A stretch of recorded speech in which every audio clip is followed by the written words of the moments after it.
Hello, and welcome to the stream. Right on time, I think. At least within a few seconds.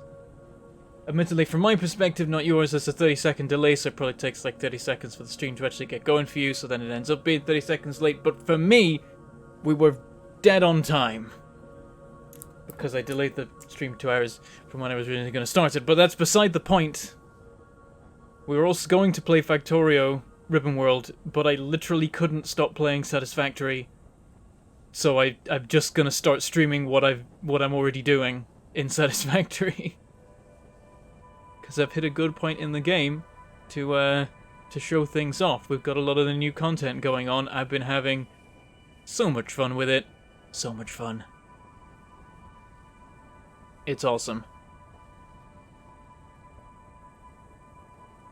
The new content is great. I'm very, very happy with it.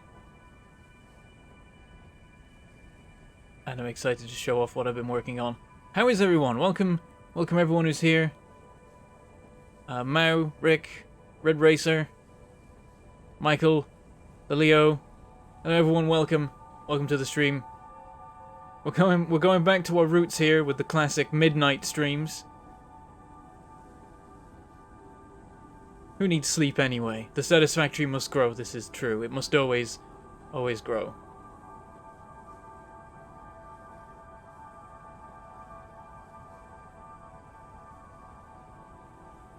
Oh, my YouTube's being dumb. It's telling me I'm still offline, but I know I'm not because people are like talking to me, it seems. Let me see if I can refresh this. That might break things. Oh, damn it. It's telling me the stream never begun and I don't have any viewers. These are lies. I know these are lies.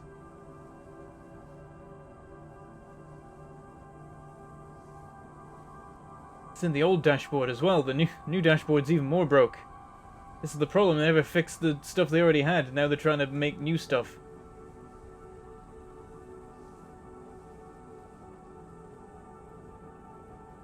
Let's see. Is it gonna... Okay, yeah. It's showing me as live on this one. Fine.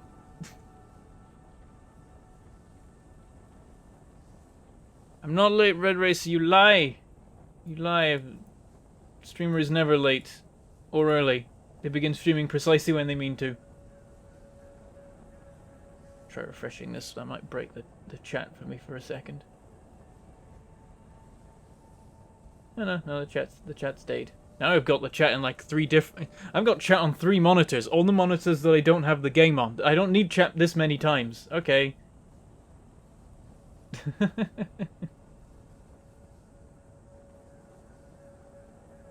I give people a second to realize the stream is going. It's okay, I got it working. You don't have to tell me the numbers anymore. I appreciate the help. Now we got people here. Now there's plenty of people in chat. Hello Mark, hello Joshua. Damon. Aklograph. Sebastian. Callan. Michael, welcome everyone. Appreciate you being here at this silly time of night. All the chats are in sync, yeah. The chat updates, like, instantly for me. The problem is the stream takes 30 seconds to get to you, so the things you're responding to are actually 30 seconds in my past, so I only find out what you're saying essentially 30 seconds later. Yes, it's Bentham's actually late, but also right on time stream. Yep, yeah, it's me. Streaming on time is for nerds with schedules and their life in order. It is midnight for me, yes. But, internally, it's like mid-afternoon, so I'm fine. The problem is that while I'm fine, other people may well not be. So, apologies to my European viewers. Did I just finish watching Star Trek? No, I'm watching those episodes on the Friday they come out. I'm watching those immediately. I'm very interested in the Picard show right now. I'm liking it. It's not the Trek that I wanted, but I don't think I will ever get the Trek that I wanted, and this is the best Trek that I've had since 2005, so I'm taking it. It's good trek. It's a good show. It's exploring interesting ideas. The idea that Picard's view of the world may have been a bit more hopeful than the truth, and that perhaps a more active role needs to be taken to maintain a good course for society and technology and things. It's very interesting.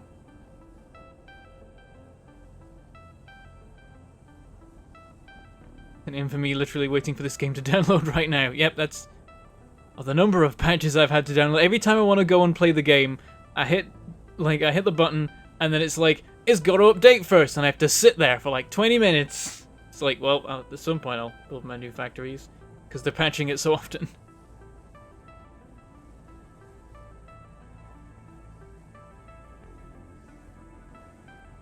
This dude is gonna start exactly when he wants to, Alina.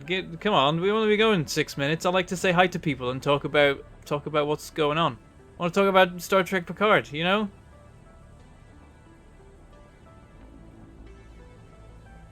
It's cool. They had an important character show up, and as soon as they showed up, it cliffhung, and I'm like, why? Why do you do this to us, TV? Why do you hate us so? I was already gonna come back next week. You didn't need to do this to me. Why have you done this? Ugh.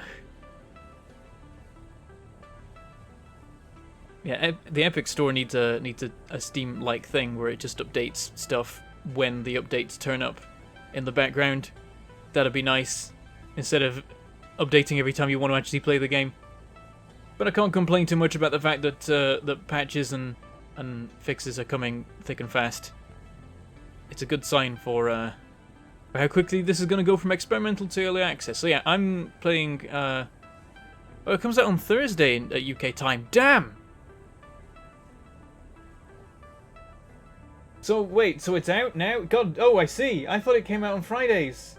Well, balls. Now everyone's gonna go and watch Picard instead. I want to go and watch Picard instead. Why have you done this to me? Ugh. Victoria Towns again anytime soon. Thank you very much, David McCumber, for that $2 super chat. It's still on the cards. I haven't declared it officially dead like many other series I've done in the past. But there's so many other things I've got to revive first. It's getting a bit low down on the list. I don't know. Someone comments, the Picard show is an affront to all Star Trek fans and needs to die. Interesting take. It's a bold move, Cotton. It's not, actually. Very, very easy to say that any Star Trek that comes out is terrible and needs to die. People do it regularly. Like, if any new Trek that's come out in the past 15 years doesn't need to die, it's surely this one. So either you're saying that all Trek since then needs to die, which, fair enough, it's all very different from the stuff I actually really loved in the past. Or you're saying that the other reboot Trek isn't bad, and Picard is, in which case I'm very confused. So yeah, yeah. Listen, it's the best we've got. We're trying. Yeah, exactly. Picard is not Star Trek Discovery, and therefore, by default, at least needs to die less.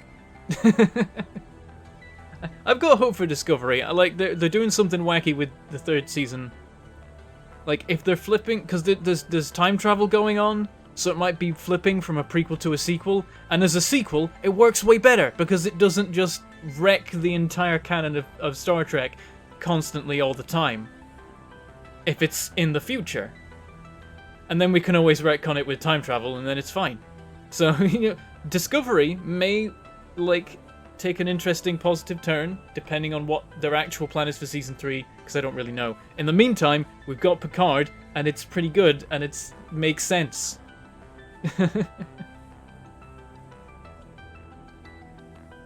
Is this pipe series replacing Desert Bus? So this is not the factory you saw before.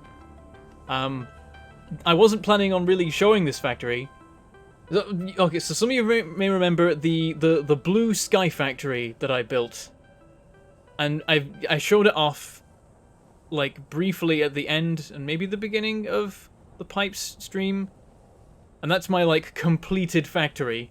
And I showed that off once before as well on a Satisfactory Saturdays, or it was not something else Saturdays at the time.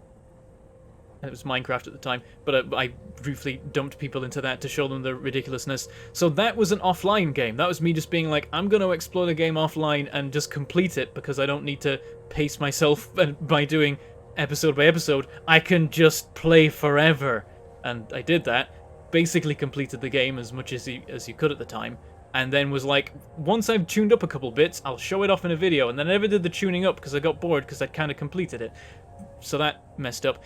I'm doing that again now. I'm like, now there's new updates come out and it's changed things so much. I'm playing the game through again to see how things are different and work out different builds so I can then apply them to the Desert Bus series. But I've realized that I'm just, like, I can't tear myself away from this save right now, so I'm just gonna show you this save in a stream and then probably spend a bit of time working on getting through the oil and plastic stuff, because I've started on that, but it's like in its early stages right now, so we can explore that today. So I'm just going to show this base off from time to time, I guess, as I progress through it, so you can see what's up with it. And then you can actually see this base, because the other one, you never saw it properly in the end, because I kept being like, it's not quite ready. So this time I'm just going to show you a halfway through base, and not worry about the fact that it's not quite ready, because it's nowhere near ready, so it's fine. I don't know. Don't think too hard about how my brain works, because I don't know either. So yeah, we're gonna show this off. Okay, the decent enough job of saying why it didn't wreck canon. There are certain things you can't fix. Like, I think there's an episode of, like, it's like them saying, oh yeah, there's gonna be no record ever of anything that happened on Discovery ever being told to anyone. It's like the fact that they had to do that shows they'd messed up for a start. But also they did weird things about, like, I mean, first, they changed how the Klingons looked, and Enterprise had just fixed that. Enterprise had just made the Klingon appearance consistent. They tried so hard, and then Discovery's like, now we're just going to redesign them again. For no particular reason. Modernize them or whatever, because can't have old-fashioned Klingons now for some reason. Whatever. But then being like, everyone knows that Section 31 is a thing. They have a special badge. That's not how Section 31 works. They were so secret we didn't know about them till halfway through Deep Space Nine. They don't have a badge. No one's supposed to... You're not supposed to see someone and see a badge and be like, oh, they're with Section 31. You're not supposed to know what Section 31 is. It's not... It doesn't work like that.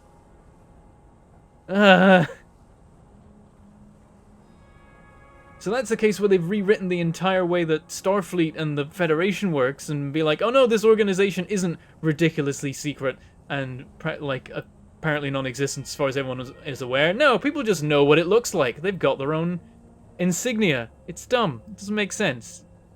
So they tried to fix what they could, but some stuff they couldn't because they broke it so much. Captain Pike is cool though. He's a really good character. I like him. He's nice. One redeeming thing about Discovery. There's probably other things, I don't know. I haven't seen that much of it in the end. Because I saw the first few episodes and was like, this isn't my Trek. And then I'm watching Picard and I'm like, this isn't my Trek either, but it is a show I like, I guess. So I'm gonna watch it and it's cool. And maybe one day we'll have good old-fashioned, like, low-budget Planet of the Week, there's only 3 sets Star Trek. I feel like limitation breeds ingenuity. When there's a lack of production value available to people, they seem to excel more in terms of writing and come up with smarter things. Like, when you've only got 2 rooms to work with, you just have to sit in those rooms and character develop, instead of going and blowing things up. Anyway. Voyager was good. There were bits of it that weren't. Like Threshold. But there were also bits that were. Voyager frustrates me because it could have been so much better, but we can't forget that it was already good. Am I a Discworld fan? I am, Sheepy. Why do you ask? Also, welcome to the stream. How you doing? I'm curious about this question. I've read, I think, all the Discworld books. I've read basically everything Terry Pratchett's ever written. Some of it by accident. As a kid, I read all sorts of different, like, books, and the ones I latched onto, one day I realized were all written by the same guy, Terry Pratchett, and I was like, oh, I guess I should read the rest of his stuff then. I'm clearly magnetically attracted to his work. He's written much good stuff.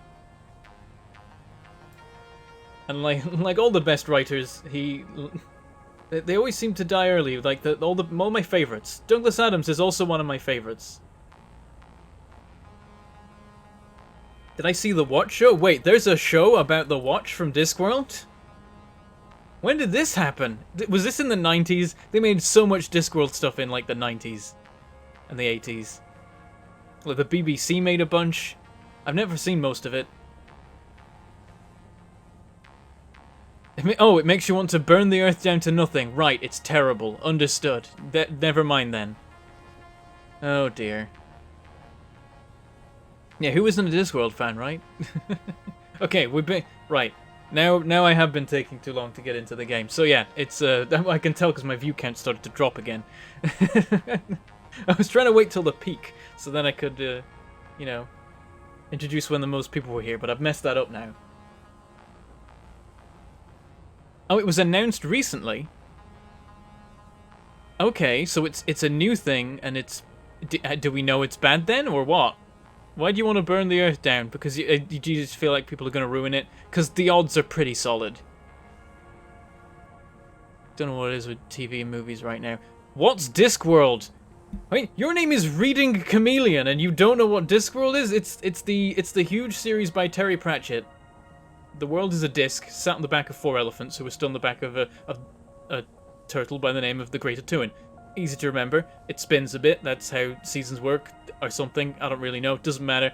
It's got a bunch of cool characters on it. He basically just hops all over the disc every, like, book to a different part of the world and explores a particular character's adventure within that. And you can read them in practically any order, because they're all kind of little self-contained things. He doesn't have chapters. He just like the entire book is just continuous, and it's full of footnotes and things. It's very weird to read compared to most books, but he's got a fantastic satirical style that I love.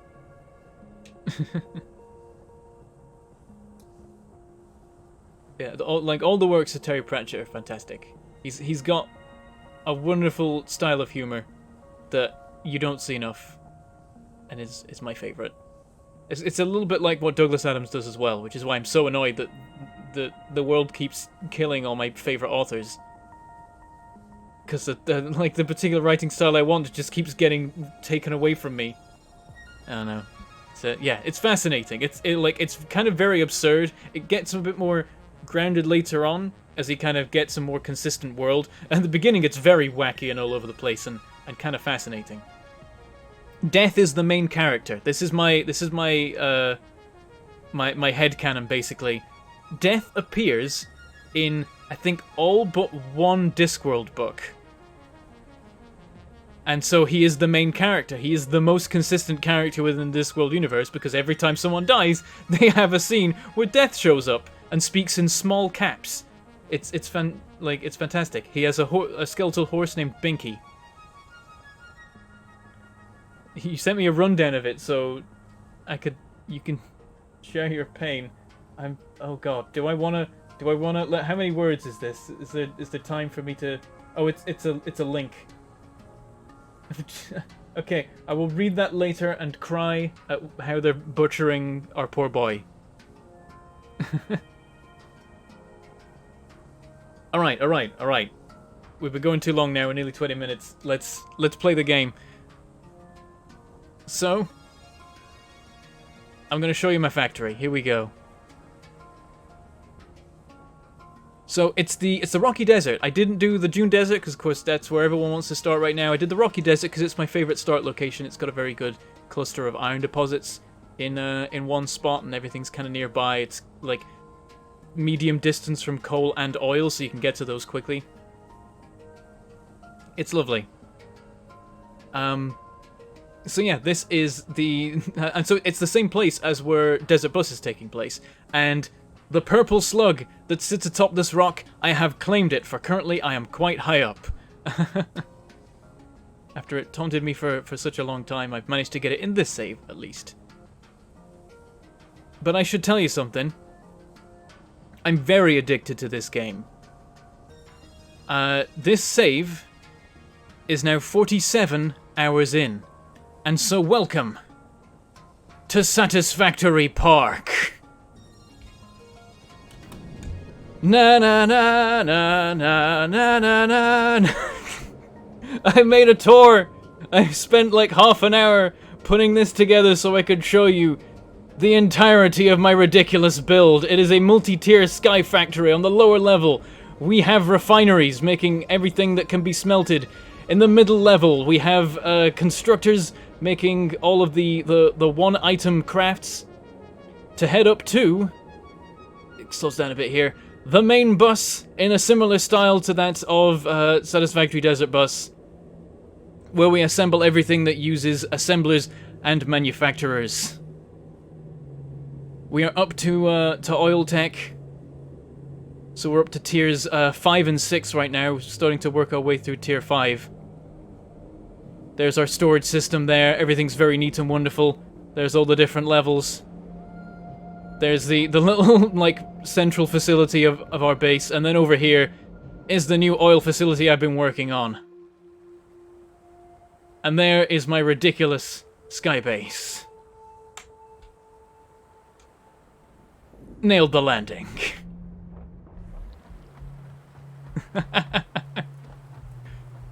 Rick, none of this is temporary. This is what happens when you leave me to my own devices. When I don't have to worry about doing interesting things for the camera or other people playing with me, I can make perfection. And so yeah, this is Hypertubes, by the way. You haven't seen these on the channel yet, I don't think. They're fantastic. They're so good for getting around. It's the best thing ever. They're actually my favorite, like, new part of the update, not even the oil stuff. The tubes, the hyper tubes, they're glorious. Did you enjoy my my little tour there? Now, can someone make that tour but actually cut to the Jurassic Park theme?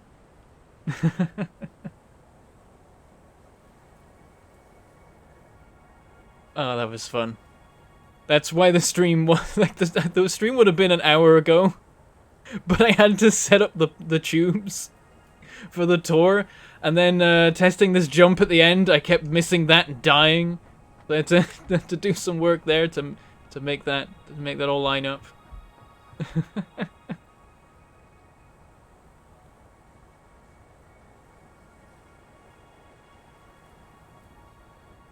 Shedding a manly tear.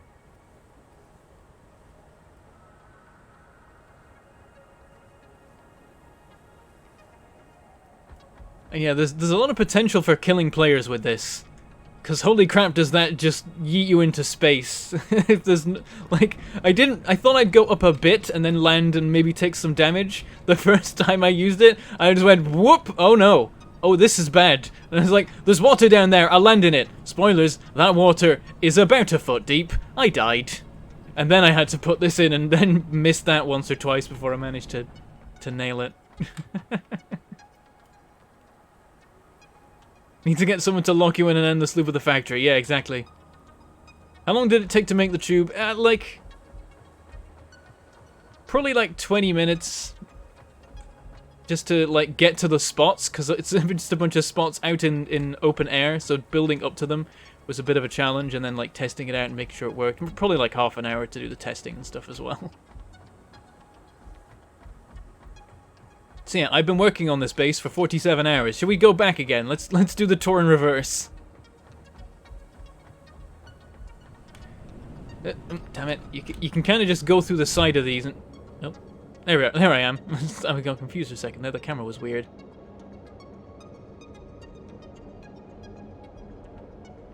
You can have the output of a tube head straight into another tube. It's difficult to line it up properly, though. it often messes up.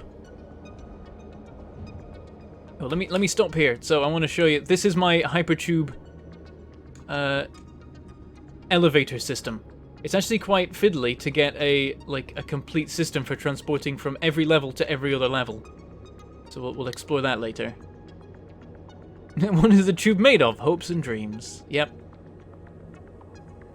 I believe it's made of copper sheets and steel tubes, so I don't know why it's transparent, and I don't think about it too hard. It's science. That might be my catchphrase now. I hope everyone enjoyed my my Cyberwagon ad that I put up. It's doing quite well, which I'm happy about, because that took some time editing it and putting it all together. It looks like that fish cannon. It's basically the fish cannon. Yeah, it's a similar sort of thing.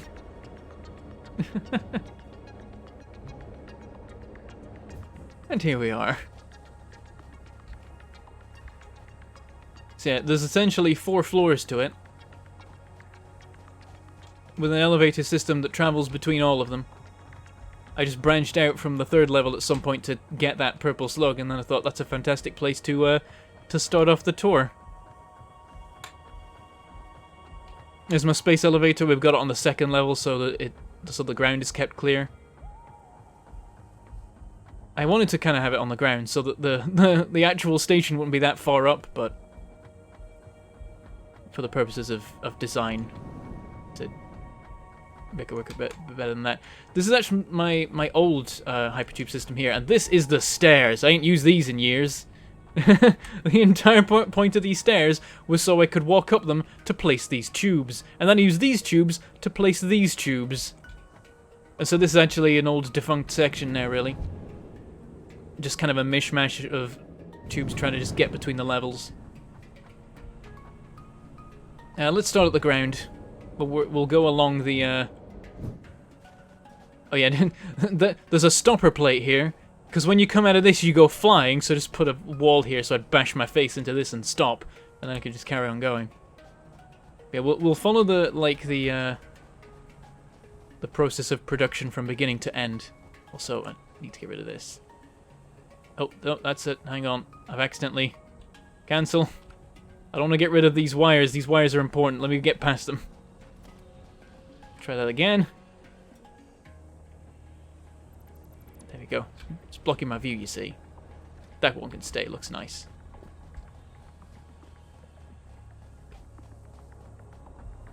Yep, stairs are indeed a thing of the past. So here's the hub.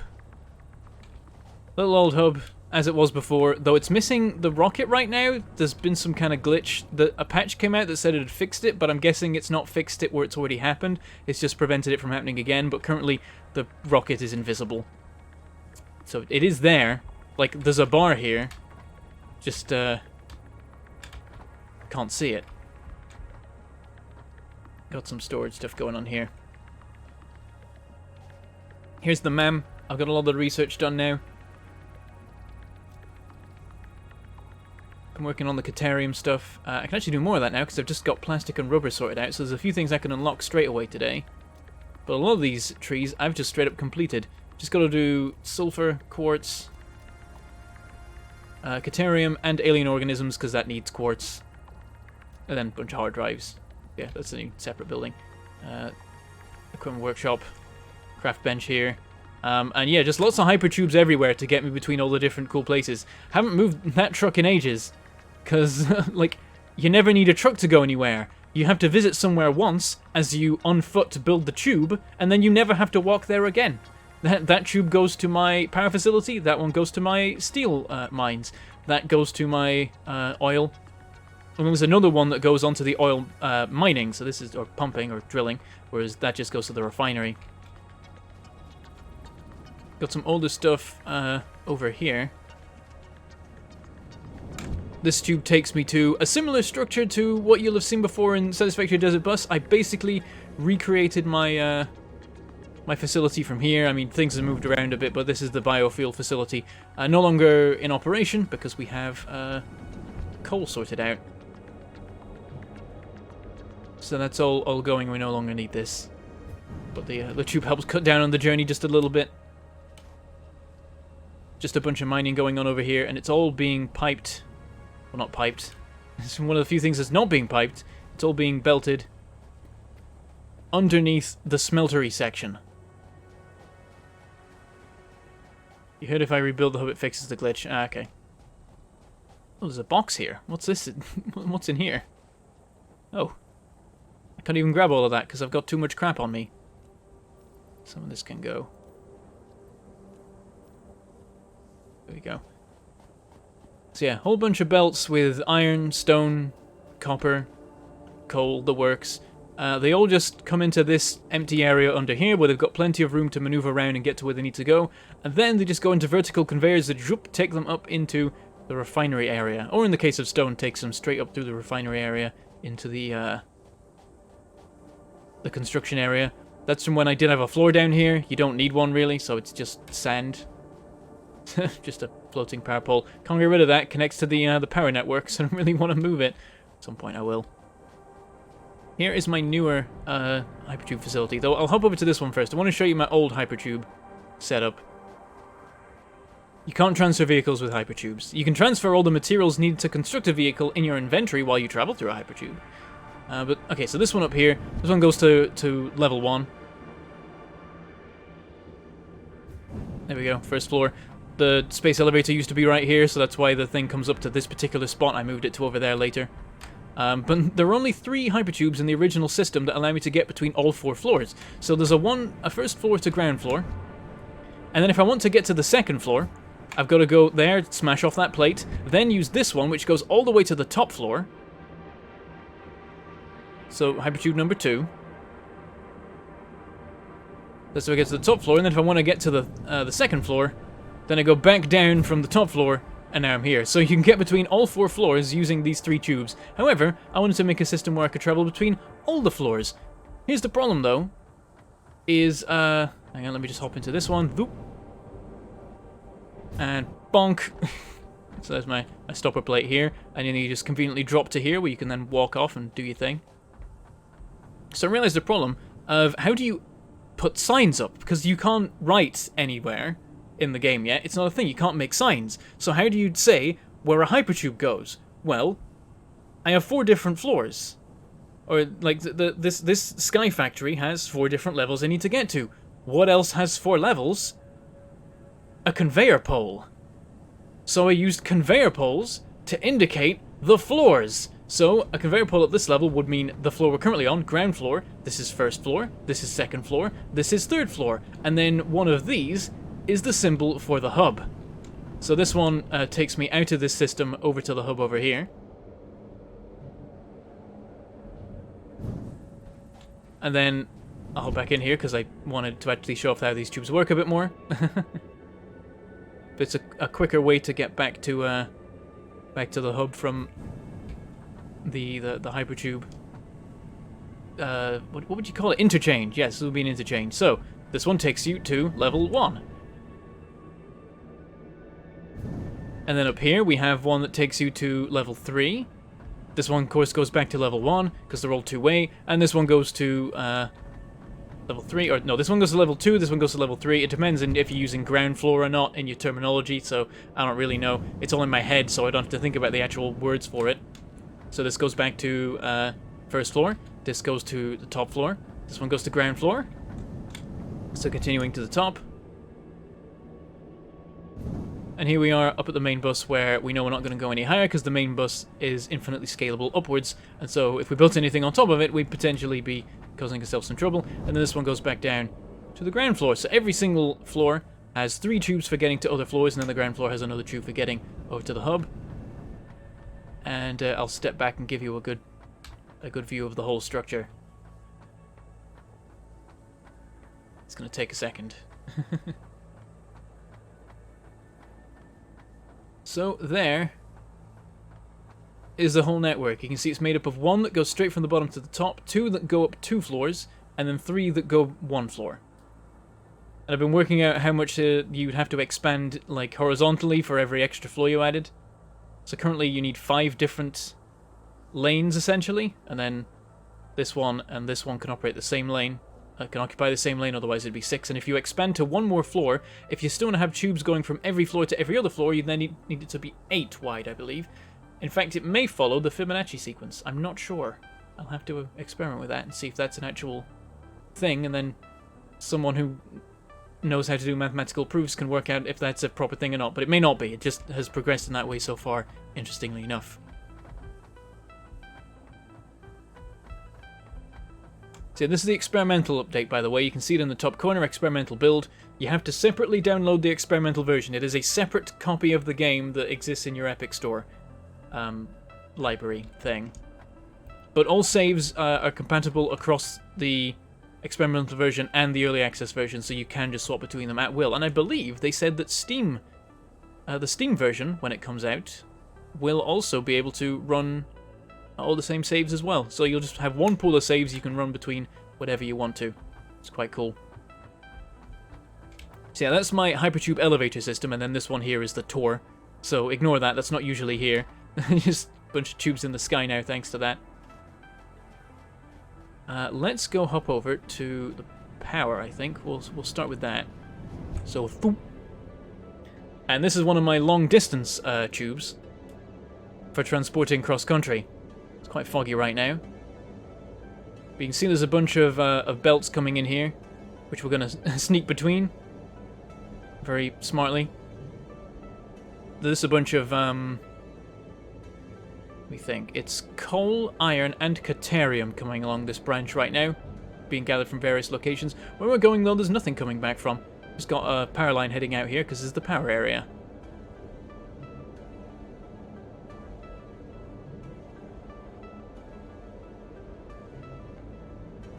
Boop. This is a little interchange here just because I've got this middle one that I had recently. Previously, we just went straight from that point to that point and it didn't stop, but this is my caterium mine up here.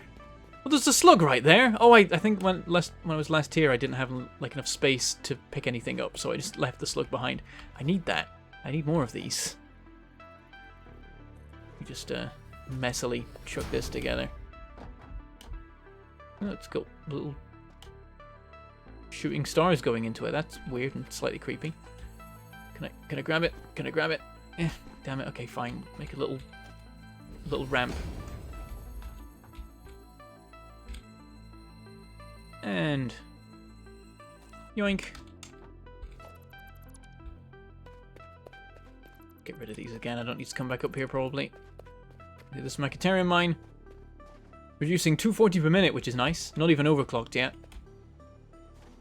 Not even being used right now. We're not using quick-wire for anything yet, I don't think. Just needed it for science, really. Can I build a sky base? I did build a sky base. That's what that is. It's just got multiple tiers. Anyway, continuing on with the main branch. Like, that was a sky base. Have you just arrived? Confused. Like, it's technically tethered to the ground by the stairway, but that's only there for if the power fails, because occasionally the power does fail. And when it does, the hypertubes stop working, so you do need mundane methods of getting around still. From time to time, otherwise I would have taken the stairwell out already. I am tempted to put the hypertube network on an independent grid. But that'll be a lot of work, like keeping the grids isolated. So you've seen this area before. I've been to it in other saves. The coal mines that are up in the northeast. And then this is my coal facility. So there's the 3 miners over there. They all go into belts and get themselves worked out. They head out up this way. There's one belt feeding into each of these, but you need a lot of water pipes feeding in. There's also a bridge going over to the desert canyon. So over here we have the water pumps. These are new. I've been playing for 6 hours. This is the thing. I've just been playing this and I can't stop. So I'm like, I'm just gonna start my stream because otherwise I'm just gonna keep doing this. Hang on, I need to press some buttons for a second. There we go. Okay. Oh, I didn't realize the mouse was still tied to the game. Okay, yeah. So these are my water pumps. These produce, I think, 600 meters cubed of water per minute. However, pipes can only take 300. That's something important to remember. So the throughput limit is the pipes, not the pumps. Maximum flow rate 300 meters per cube per minute. And even then, that doesn't seem to be quite true. I'd estimate it more at 200. So bear that in mind when making your builds. It might be that they've got some kinks they've got to work out. I'm not quite sure. What's the speed of hypertubes? It depends on the angle. When you're going down, you speed up, and then you maintain momentum as you go. So, hard to say. We could do a test with a vehicle, perhaps, at some point. And yeah, so these are pumps. These are important. You've got to have these before your pipes go upwards. So I've got them coming horizontally out of these, and then the pumps are placed on the horizontal sections, which allows them to lift the water up to the levels they need to. Though, that said, that I might be lifting the water too much. I do need to check one of these out, because I was having some throughput issues at times. I want to see if this furthest away one, which rises the most, is okay, but I don't know if I can actually get to the pump. Damn it. Okay, I'm just swimming now. I've come to a stop. Oh, look at that! Head lift 19.9 meters. It is at the absolute limit of how much it can lift the water. I was wondering if I was pushing the limits there, because it is quite a rise. Really, I should have had this whole thing lower down. It didn't need to be floating as much. It could have been on the water and it would have worked okay. But I'd started building it. I didn't want to change my design once it was going, and it looks like it just about worked. But I couldn't extend this now because the pipe would lift too much. I'd have to put an extra pump in, which actually it's fine. Yeah, I'd have to put an extra pump in to make sure the water was able to be raised enough. Yeah, you're meant to do, like the game says, you're meant to do a pump every 20 meters of lift. However, that might not be true. There might be other issues with it.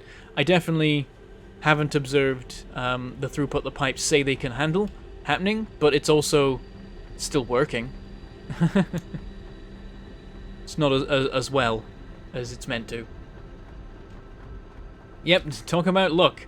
So it must be exactly identical on the other side too. So yeah, the 4 pipes will just go into a stack here. It'll come along here. Then each pipe should be, according to its throughput, able to feed into 6 coal generators. But when I did that, we kept having power failures, so it's now going into 4. So this one splits into 2 on either side, splits again into 2 on either side, then it stops, and all of them drop by 1. Important thing, never make pipes go up at any point in the chain, unless you put a pump on it. Because I think I've got a thing over here. This is my first one, so I was experimenting with different design ideas here before I built this one. It's the later one where I'd worked out my system, so everything's a bit weirder here. Like, some of these pipes are like this, some of them are straight diagonals. But I think here, yeah, I've got a pipe going up. This has caused a bunch of trouble from what I've seen, I'm pretty sure. Where the throughput isn't as good as the other pipes because this section isn't sorted out by the pump properly, or maybe it is, but I don't know. It doesn't seem to be working right from what I've seen. It might have been fixed now, honestly, because I've messed things around a lot since then. I haven't had a power failure since then, but I've also not run the factory at like the limits of this power system, so it's hard to say if this is going to fail first because it's got a pipe going up or not, or whether the pump is handling that lift. It's kind of weird, but generally just try and avoid it. Just have all the verticality happen immediately after a pump and avoid doing anything else, because that could go weird and wrong and not work right. So yeah, I've got each one going into 4, and then after that they all drop by 1, each one goes into 4, they all drop by 1, and the dropping seems to help. Could just be me, but it seems to help keep the pipes up to pressure. So I kind of did that deliberately rather than have them just be higher up each time and come down lower at the end each time. I've had them just like drop by each step to kind of funnel the water down the system more, if it makes a difference. And then the coal feeds into each one, and then I've got them all raised on platforms so that I can walk along this lower section between them and still have all of this stuff going on. It's a good philosophy to have, is to have all your, or design philosophy, to have all your machines raised up a bit so that you can walk under the feeder belts, because otherwise it just causes way more trouble getting around your facilities. There's nothing actually over there yet, just built this bridge for when there is, because maybe there will be at some point. Might build things in from over there. And yeah, that's my power facility. It produces, let me think, I think is it 2,400 megawatts?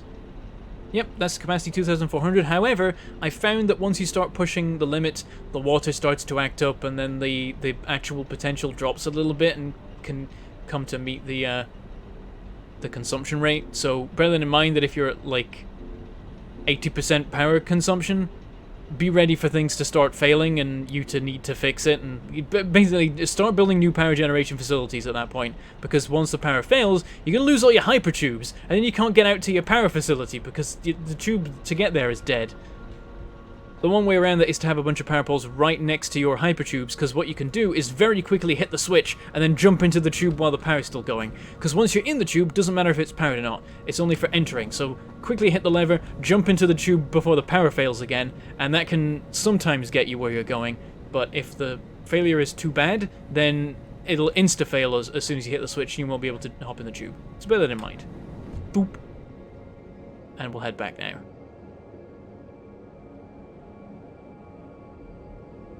Generators that aren't at full capacity don't use as much fuel or water. Well, yeah, that's the thing, is like, currently they have that capacity because they're not operating at full power. In reality, the capacity is a little bit lower because water's finicky and, like, they can't keep up the rate of flow. And then as soon as you have one failure, the whole thing collapses. And then you gotta build extra power production or you won't be able to get the power to work again. Yeah, building your coal generators at water level is a good way to get around having to use pumps and dealing with things being weird, but sometimes you don't have that luxury. In that particular build, I could have done it like that at the time, I didn't realize, so I built it higher up and made it work with the pumps.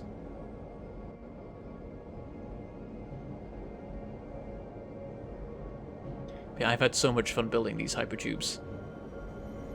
Just all across the landscape. I try and make them as scenic as possible as well. Like, take them off the path you would walk and just have you fly around cool place instead. That's the Caterium ore there. It eventually joins up with the iron and coal branch that feeds into steel production. The shame the Satisfactory min specs require a better GPU than you have. Oh, I'm sorry, Reedy Chameleon. That's the problem. It's like, Factorio's got that advantage of it's ridiculously efficient to run. So you can run it on most things, at least till the factories get big. Satisfactory, it's 3D. You can't get away from the inevitable like performance issues you're gonna get from that. They've done a good job, to be fair. Like, this factory's not caused me any trouble yet. I've got a good PC though, so it's hard to say. This is the thing. It's like, once a YouTuber gets to the point where they can get a fancy PC, they no longer know the struggles of the average gamer who's just got a crappy laptop. I had a crappy laptop for so many years. Even while I was running my channel, I got to the point where, like, I couldn't make videos with it anymore because it was just too dead. And like, only when like I can no longer work will I be forced to get a new PC, and then I'll get the best thing I can find, so that it lasts. I don't like buying things, so when I do, I buy something that means I won't have to buy something new for a very, very long time. So yeah, this isn't causing me any trouble, but then that makes sense. And I wouldn't be surprised if a lot of people just straight up can't run it, because there's still optimization to be done. So out here we've got my steel facility. Used to actually manufacture steel here, no longer. By the way, oh crap, I've not got my stuff equipped, because I died while testing out the thing. Oh no, they're chasing me. So there's an annoying thing where the where mobs are respawning very, very frequently. Like, if you just leave an area for too long, or if you die, they just show up again. Even worse, when it's the bee things, the bees show up, and then another bee spawner also shows up. So there's actually twice as many now, in any location where there normally are some after a while. So the respawning is a bit brutal in this, and it's kind of a problem because the health items don't respawn. But I had my steel production here like I have it in Desert Bus, but then I moved it to the main base because it could work there just fine. Just hop into here before they can attack me. See ya! So this is where the iron's mined. And then the coal mines are further up, you know what they are, if you've seen Desert Bus.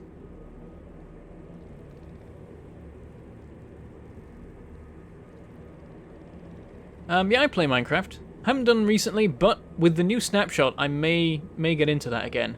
May even stream it at some point. I was feeling like that might be a good idea. Here's our coal belts. Throughput actually very high. I'm not using its full potential right now. I'm only transporting 270 per minute out. I could be doing 3 times that.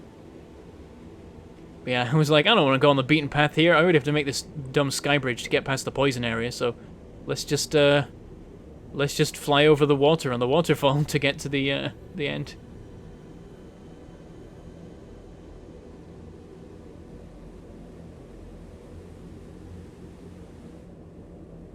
You can farm health items from doggos, that's true. I haven't managed to get a doggo yet, I need to do that.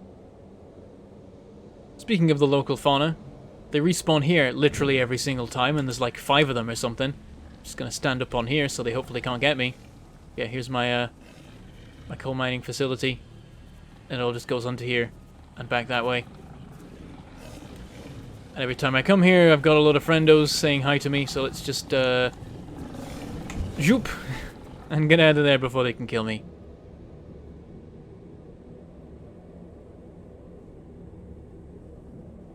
You thought Foundation stopped respawning nearby? I don't know. Like they've changed some respawning recently, and I think they've overdone it. Problem, like I'd be fine with mobs respawning if health items respawned, but they don't. So every time I fight something, I'm using up my very limited health supply. I say limited, like I have a lot, but that's because I've been very, very careful and I've looted every bush I can find. It's all just barren now.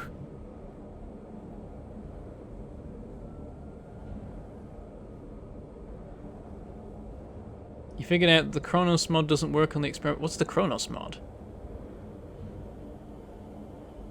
I haven't even looked at mods that exist for Satisfactory yet. Like, they're developing the game fast enough that there's always new stuff to see anyway. I mean, I know it's been a long time since Update 2, but that's because there's so much content in this one. And then this is my normal tube for accessing the oil area rather than my my special base tour tube that yeets you into the sky.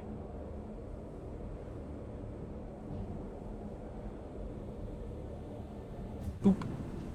So this takes me to my refinery facility here. We'll hop back to this in a second. Let's carry on.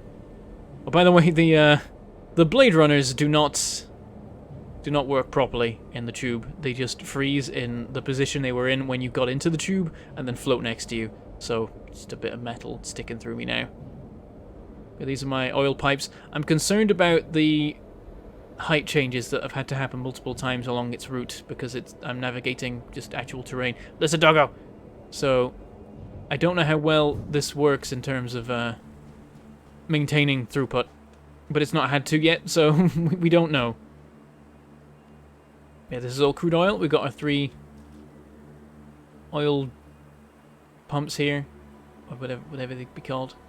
Each one producing 120 per minute, so that's 360 total. The capacity of a pipe is 300, so it's at capacity, assuming it can actually run at that, which it maybe can't. Also, this guy lives here. I'm going to leave before he kills me. I was going to fight him, and then I looked at my health, and I'm like, maybe another time. We're not streaming for 9 hours this time, or however long it was. Was it that long? I don't even know anymore. It may have been. Jeez. Yeah, I went crazy that day. Now, this is going to be a shorter one, like 2 to 4. Your standard thing. Like, I'm aiming for 2, but I'm definitely aware of the fact that it'll probably end up being 4. Boop. And here we are back at our refinery. So, let's start exploring how this works, I guess. Oh, yeah, the blade runners are actually on my feet. Sliding shows them off nicely. It's quite cool. And so that's why they don't render correctly in the tubes, because they probably just added them and forgot to add them in the tubes at the same time. So I built this just like an hour ago, well, no, a couple hours ago at this point, as my first experimentation with oil. So I need to just plonk a refinery down so I can show you the recipes just separately, I guess. Actually, I don't know if I need to do this, but I'm going to do this. Boop. Here is refinery. It has ladders like all good Satisfactory buildings. So you can get onto the walkway on top. I like to stand on tall things. I'm a simple man. I see tall thing, I climb. Except in real life. I'm scared of heights in real life. So I I live the climbing experience vicariously through video games. I don't know what I'm talking about. It's late. So they've changed the recipes. There's a bit more going on now. You can see that a lot of these are doubled up. So, when you make rubber, you make it out of crude oil, but in the process you make a byproduct of heavy oil residue. So you make 2 rubber and then 1 meter cubed of heavy oil residue from 3 meters cubed of crude oil. The same goes for plastic. From 3 meters cubed of oil, you make 2 plastic and 3 meters cubed of heavy oil residue. Then you can use that to either make petroleum coke, which is apparently used for aluminium refinement instead of using coal, which is good because coal can sometimes be in short supply. And you're going to have this byproduct anyway, potentially. But then also you can make fuel out of this. So 3 meters cubed of the byproduct will turn into 2 meters cubed of fuel, which you can then package and put in vehicles and all that kind of thing. Another way to make fuel is straight from crude oil, but if you do that, you make a byproduct of polymer resin. So 6 meters cubed of crude oil becomes 4 meters cubed of fuel and 3 items of polymer resin. And that can be used to make rubber and plastic. So 2 of the resin and 4... Is that water, actually? Oh, I didn't even realize. I think that's water. Yes, it is. So you can then use that resin with just water to make rubber and plastic. I missed that it was actually using water to do it. That is fascinating. So yeah, this whole byproduct system has come about, which is quite intriguing.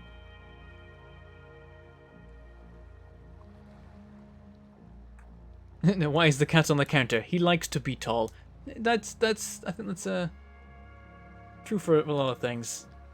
I think a lot of us have a natural desire to stand on taller things. You know, like whenever you're walking along and there's like a slightly, like there's like a little raised bit on the pavement, you want to stand on that. You know, just me. Maybe it's just me. I don't know. Like when you're walking on a road and the curb's right next to you, you just hop up onto the curb, so you're just a little bit higher up. I think it's an evolutionary thing. The higher up you are, the further you can see, the sooner you can spot predators and prey. And kids like to climb trees because that means they can watch out for predators and prey for the rest of the tribe. And kids have the best vision, so they're the best lookouts. Evolution. None of it can be proven because it's entirely speculative. So you do have to be careful. But I do like to speculate. But I'm guessing that's why we like to be in high places, or at least why I do. I don't know. So yeah, you can use water to make some of this stuff if you do the byproduct method, which is presumably the most efficient way to do it. Hard to say. Makes 3 of the stuff. That, like... And maybe it's not, but if you're making fuel, that's the thing. It's like, if you want to make more fuel than you're getting from the residuals, then you got to... You gotta do it this way, and then that means you can get a bit more than that. So it's a very weird balance, and getting it right is going to be very odd. But I've started on it. I've got going with the basics of it. Okay, let's steadily climb down this ladder. There we go.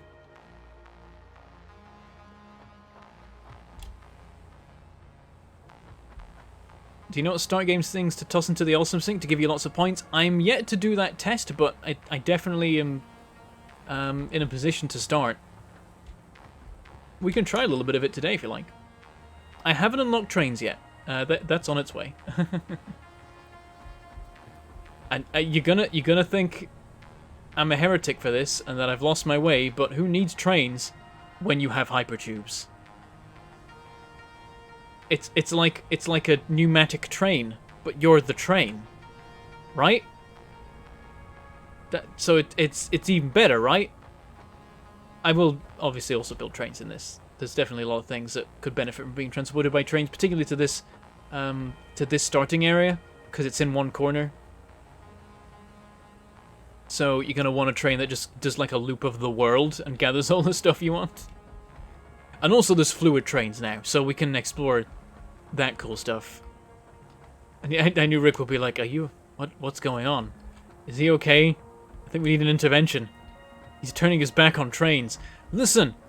Air trains! That's what they are! It's like a monorail. It's like a no-rail. There are no rails, but yet it is a train, right?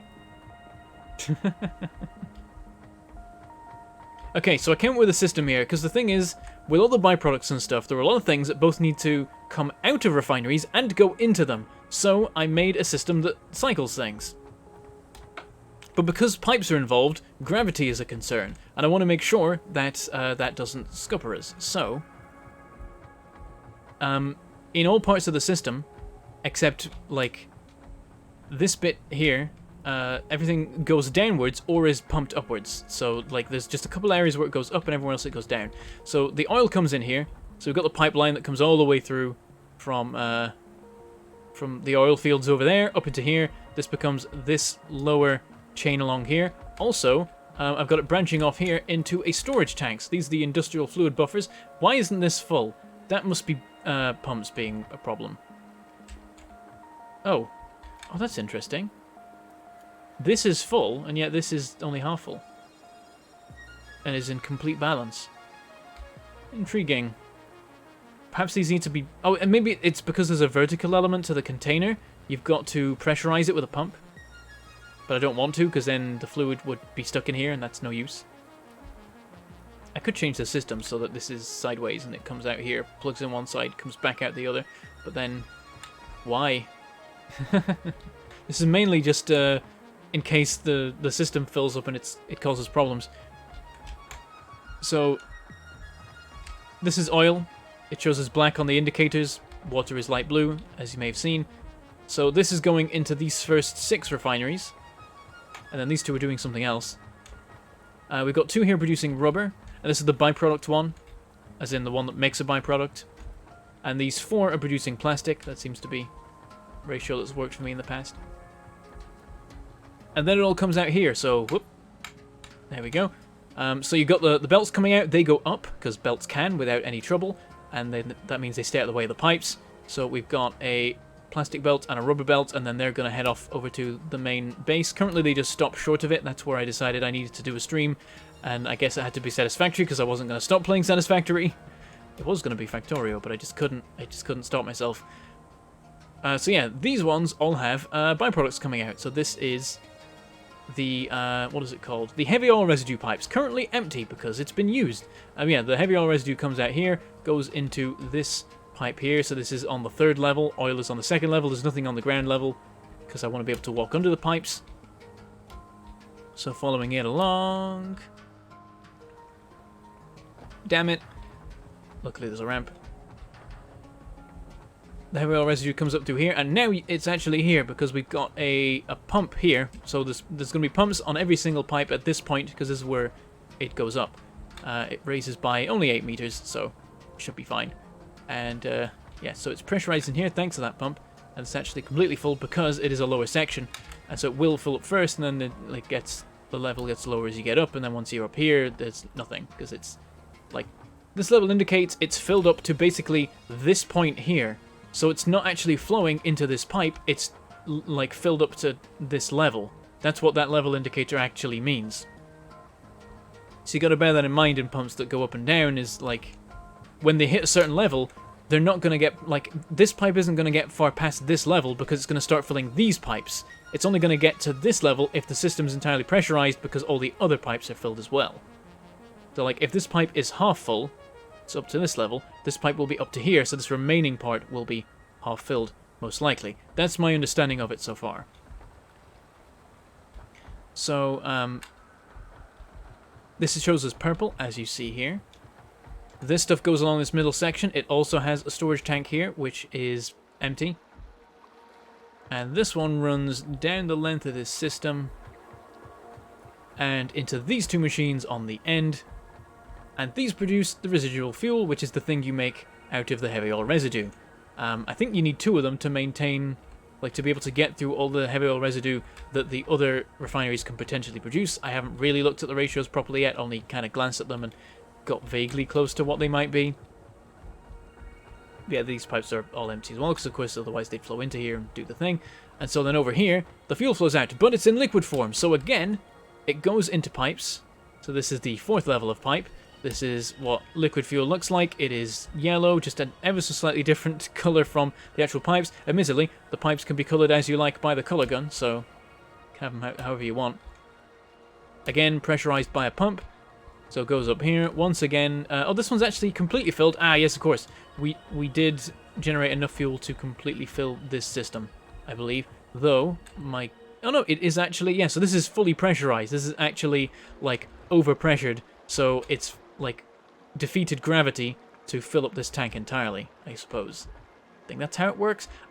Honestly, I'm learning this as I go. So some of this stuff may be wrong, but I'm basing it off how fluid works and assuming that they've done a good job, which they seem to. So, there you go. So yeah, this is the third level.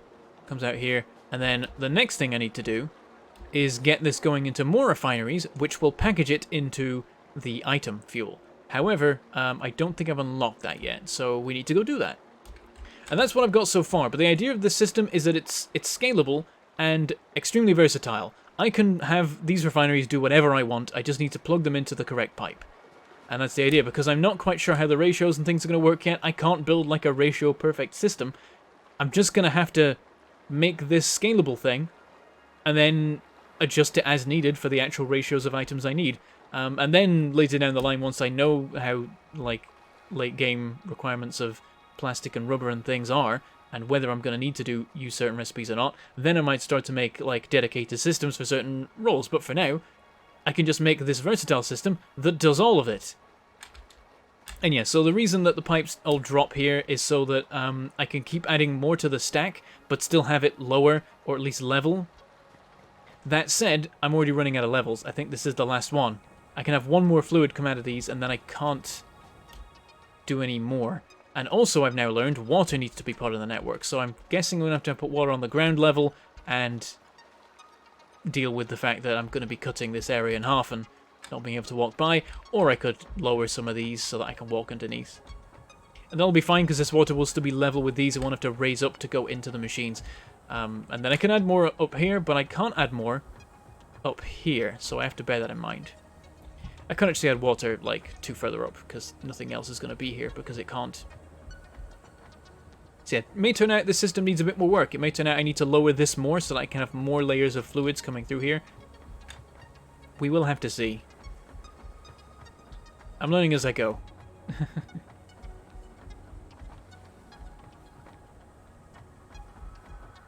A recursive fluid bus, that's probably what that means. Yeah, sure. Can you see my water supply? There isn't a water supply right now, I haven't done it yet. The only water supply is the one for coal power, which I showed off earlier, so you can always go back in the VOD and look at that, if you want. If you have a lizard doggo, don't die. I don't actually have a lizard doggo. I haven't got around to getting one yet, and I'm worried it's going to give me uranium. Right, the fuel generators, is that taking the fuel item or the liquid fuel? I believe fuel generators take in liquid fuel, but vehicles and things take in the packaged fuel, so I need it in either form. This is the fluid version of the gem loop from Massa. I mean, maybe kind of a little bit. The thing is, there's no actual, like, loops in the system, technically.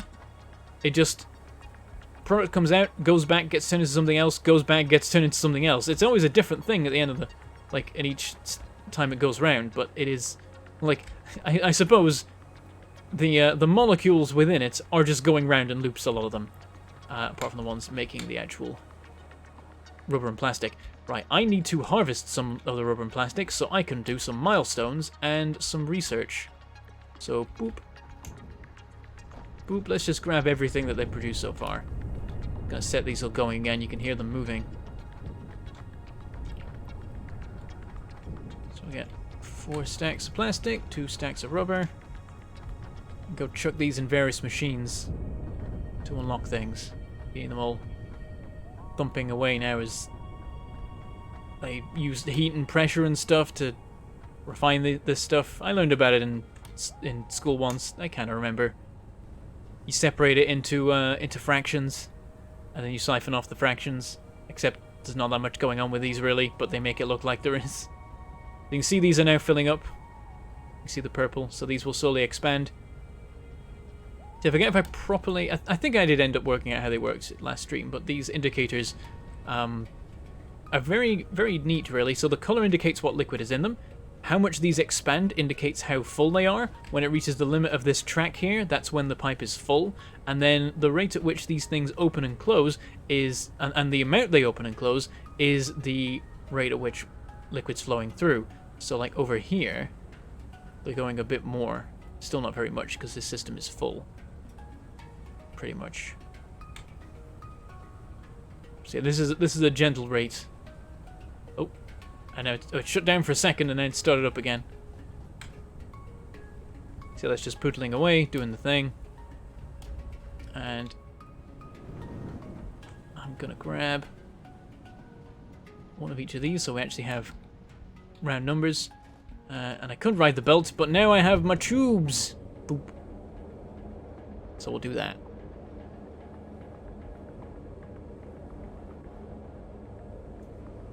Yeah, I imagine that there's some kind of pressure loss per distance thing going on in this, or if there isn't, there's the plan for it. Right, I need to go over here first. I do need to make a proper hub interchange, because right now I've just kind of plonked these where I've had space. There's previously some manufacturing stuff here, so I couldn't put those tubes closer, but I've ripped that all out now. That's just my basic manufacturing that fed into these storages here, that are just like all the basic stuff to help me with initial factory building. And then here's my my sink, which I've made a lot of coupons in already. And then my system for feeding into it, so whenever I deconstruct a bunch of stuff, I can just dump the excess in here instead of actually annihilating it. Anything to dump right now? Oh, there's some iron ore there that can go in. Otherwise, this is all stuff I want to keep hold of. I'll chuck some concrete in there just because I've got a bit too much in my inventory right now and I need to make some space somehow. And there's always more of that being made. Still shows you the entire contents of your inventory when you do a sort. Okay.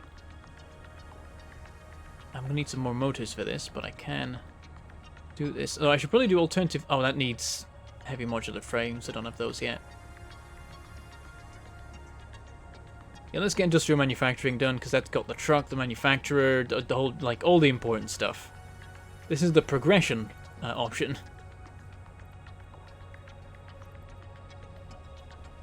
Put in as much as we can. Gotta go retrieve some. Hypertubes! Boop.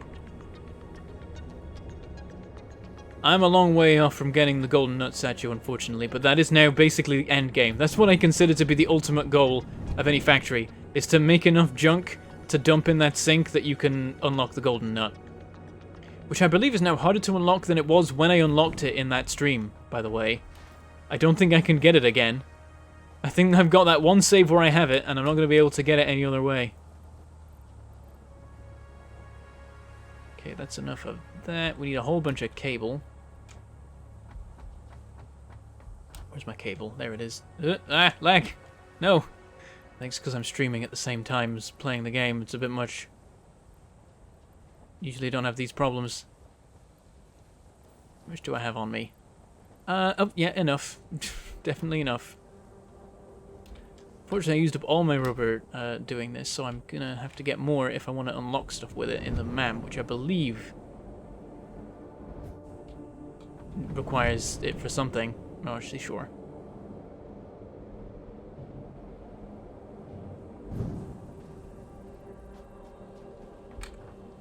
And there we go. Milestone reached. The manufacturer increases production complexity. A critical look at production line logistics and efficiency is recommended during integration. The truck allows for increased efficiency in transportation, automated or otherwise. New project parts enable progress to the next phase. We can also unlock this immediately. High-speed connectors. I don't know why that's unlocked, because I haven't unlocked it yet. There you go, now it makes sense that I've unlocked it. And we can't get anything more of this yet. I need more inventory slots, oh god, please. Such a pain. I don't think we've got anything here, I'd be surprised. Yeah, no. I need to work on sulfur. I'm way behind on that. And quartz, honestly. Deuterium I've made some decent progress with. Haven't integrated any of the others into the network yet. I need quartz so I can finish the alien organisms tree.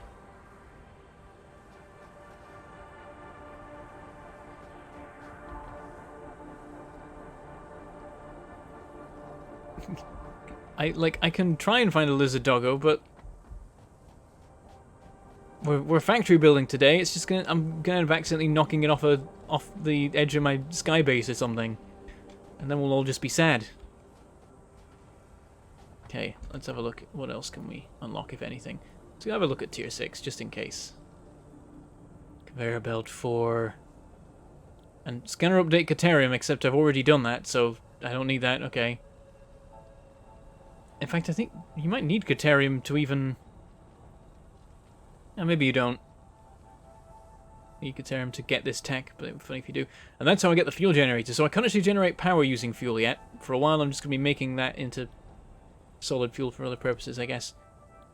I say solid fuel, I mean packaged fuel. I'm talking Factorio terms, because even when I can't get away from Satisfactory, like, you can take the man out of Factorio, but you can't take Factorio out of the man.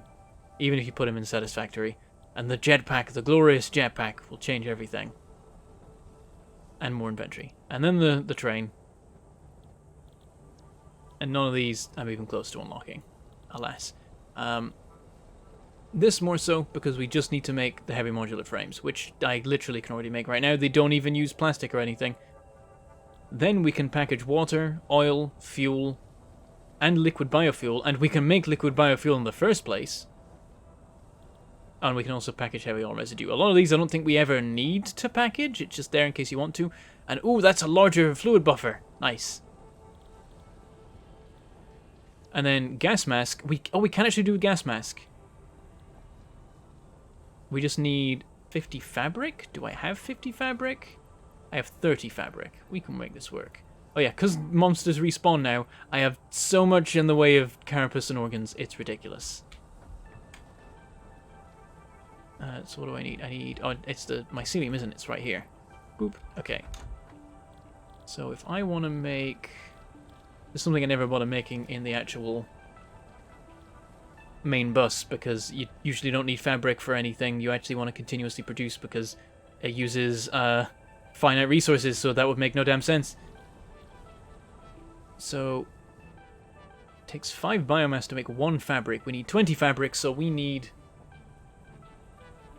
100. So that's literally there. And then we can make 20 fabric. Sorted. So is liquid biofuel used in the fuel generator? I think so.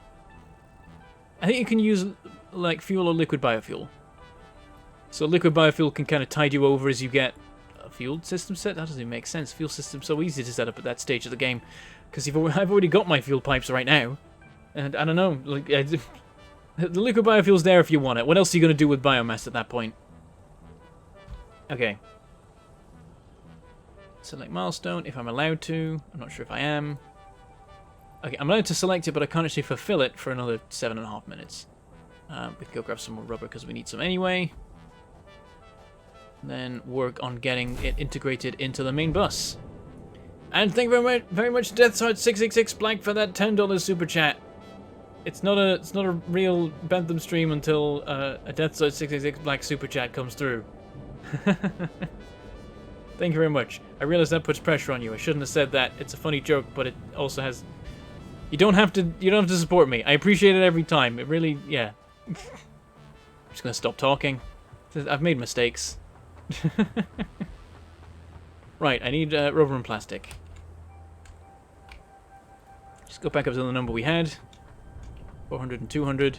Seems like good amounts to keep on me for whatever weird and random stuff I want to do. And it looks like these have all finished already. These work fast. I also need 2 more.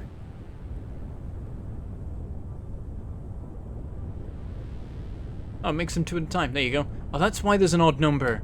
Oh. Oh, no. Hmm.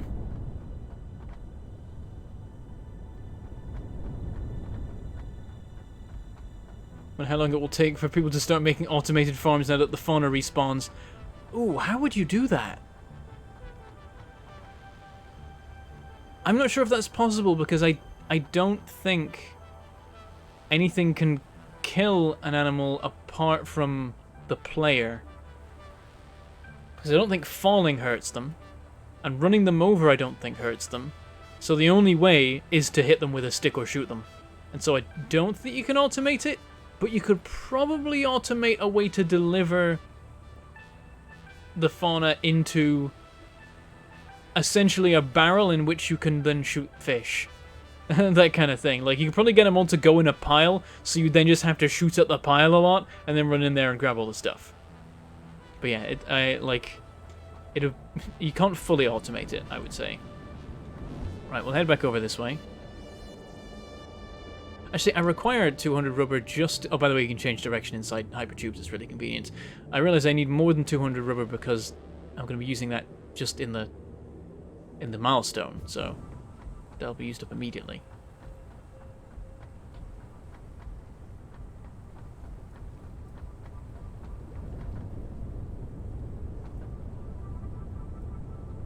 So this biofuel is 80 coupon points?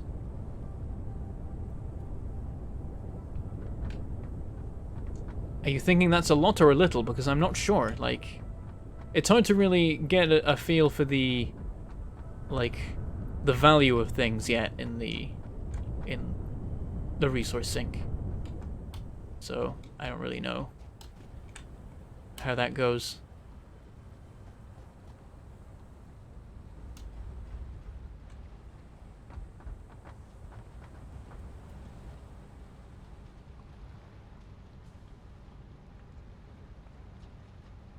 Steal all of this. Oh, I'm out of space. Well, 300 it is then. This is something I want to dump. Not at a glance. Yeah. Okay. Boop.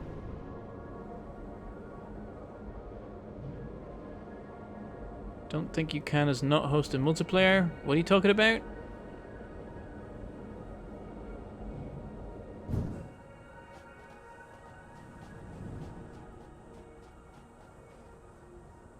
Thank you very much to the Jogman for that $5 super chat. Won't be able to stick around, but I decided to drop in real quick to remind everyone to stretch and also deliver the unfortunate news I lost the game. God damn it, the Jogman! All right, we're gonna do a stretch. Everyone stretch. Always important to stretch. And also, damn it, we lost the game. We all lost the game. This is the problem. It becomes an association, then you can't break free of it. I just hit something. When stretching, be aware of things that are within arm's reach around you, and the potential that you might punch them. It's important. Oh, you haven't been able to reverse in hypertubes. It depends if it's got, like... Like, if it's a horizontal one, it should be easy. You gotta hold down the button for a second, and the direction depends on where you're looking with the camera. I think. So yeah, it might be that you just encountered a situation where it was extremely difficult to, but also maybe you just can't reverse the tubes. Because, like, if you're going down, straight down, it's very hard to reverse. Like, any kind of downward angled tube you're going to struggle with. If it's horizontal, you can pretty quickly turn, like, slow down and get yourself turned around.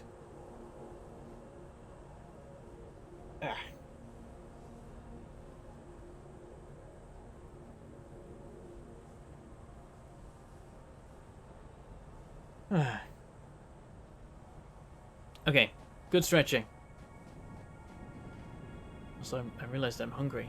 This is too soon. Do have some crisps, also known as the noisiest food known to man. So I'm not sure if we can solve this easily. 2 minutes still before we can unlock the gas mask. Oh, fine. I'm gonna set up production of those frames. So, top floor. Boop.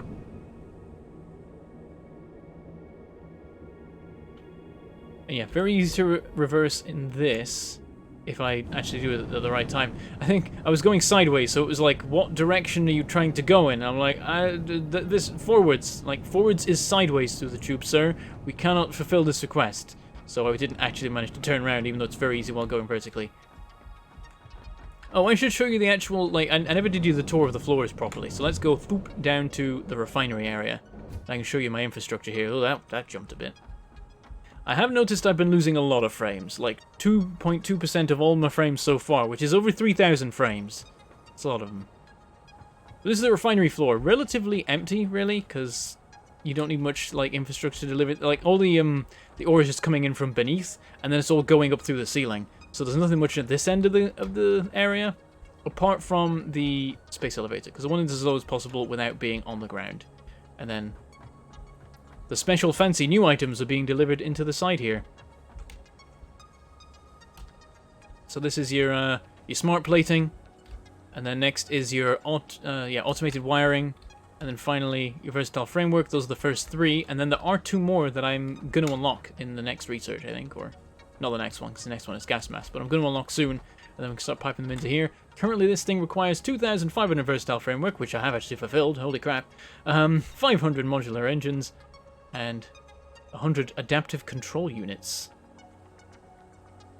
I don't know how, like, I think, yeah, this is tier 7 and 8. This is the final one as well, so that's a thing. I think, because I think there's only that many tiers. Or are there tiers 9 and 10? I can't remember anymore. But you can't unlock them if they exist, as far as I'm aware. So, here's good old-fashioned belts for, like interfactory transport. That's the thing. Tubes are fantastic if you want to go from one particular point to one particular other point. When you want to just like get through an area quickly, but you may want to hop off at any moment, belts are the way to go. So I can just run along this, do my sliding jumps, which with Blade Runners take you ridiculously high, and then when I need to, I can hop off sideways and go inspect whatever particular thing I'm looking at the time. So it's just a lot of separate buildings, all with their own smelting jobs. So this is a, I think, copper smelting array? Yep. This uses, oh, why are some of these dead? That's weird. I guess the outputs are full? No power? What? Oh, these aren't connected. How did this happen? That's weird. Well, huh. Okay, yeah, so this is a 9 refinery system.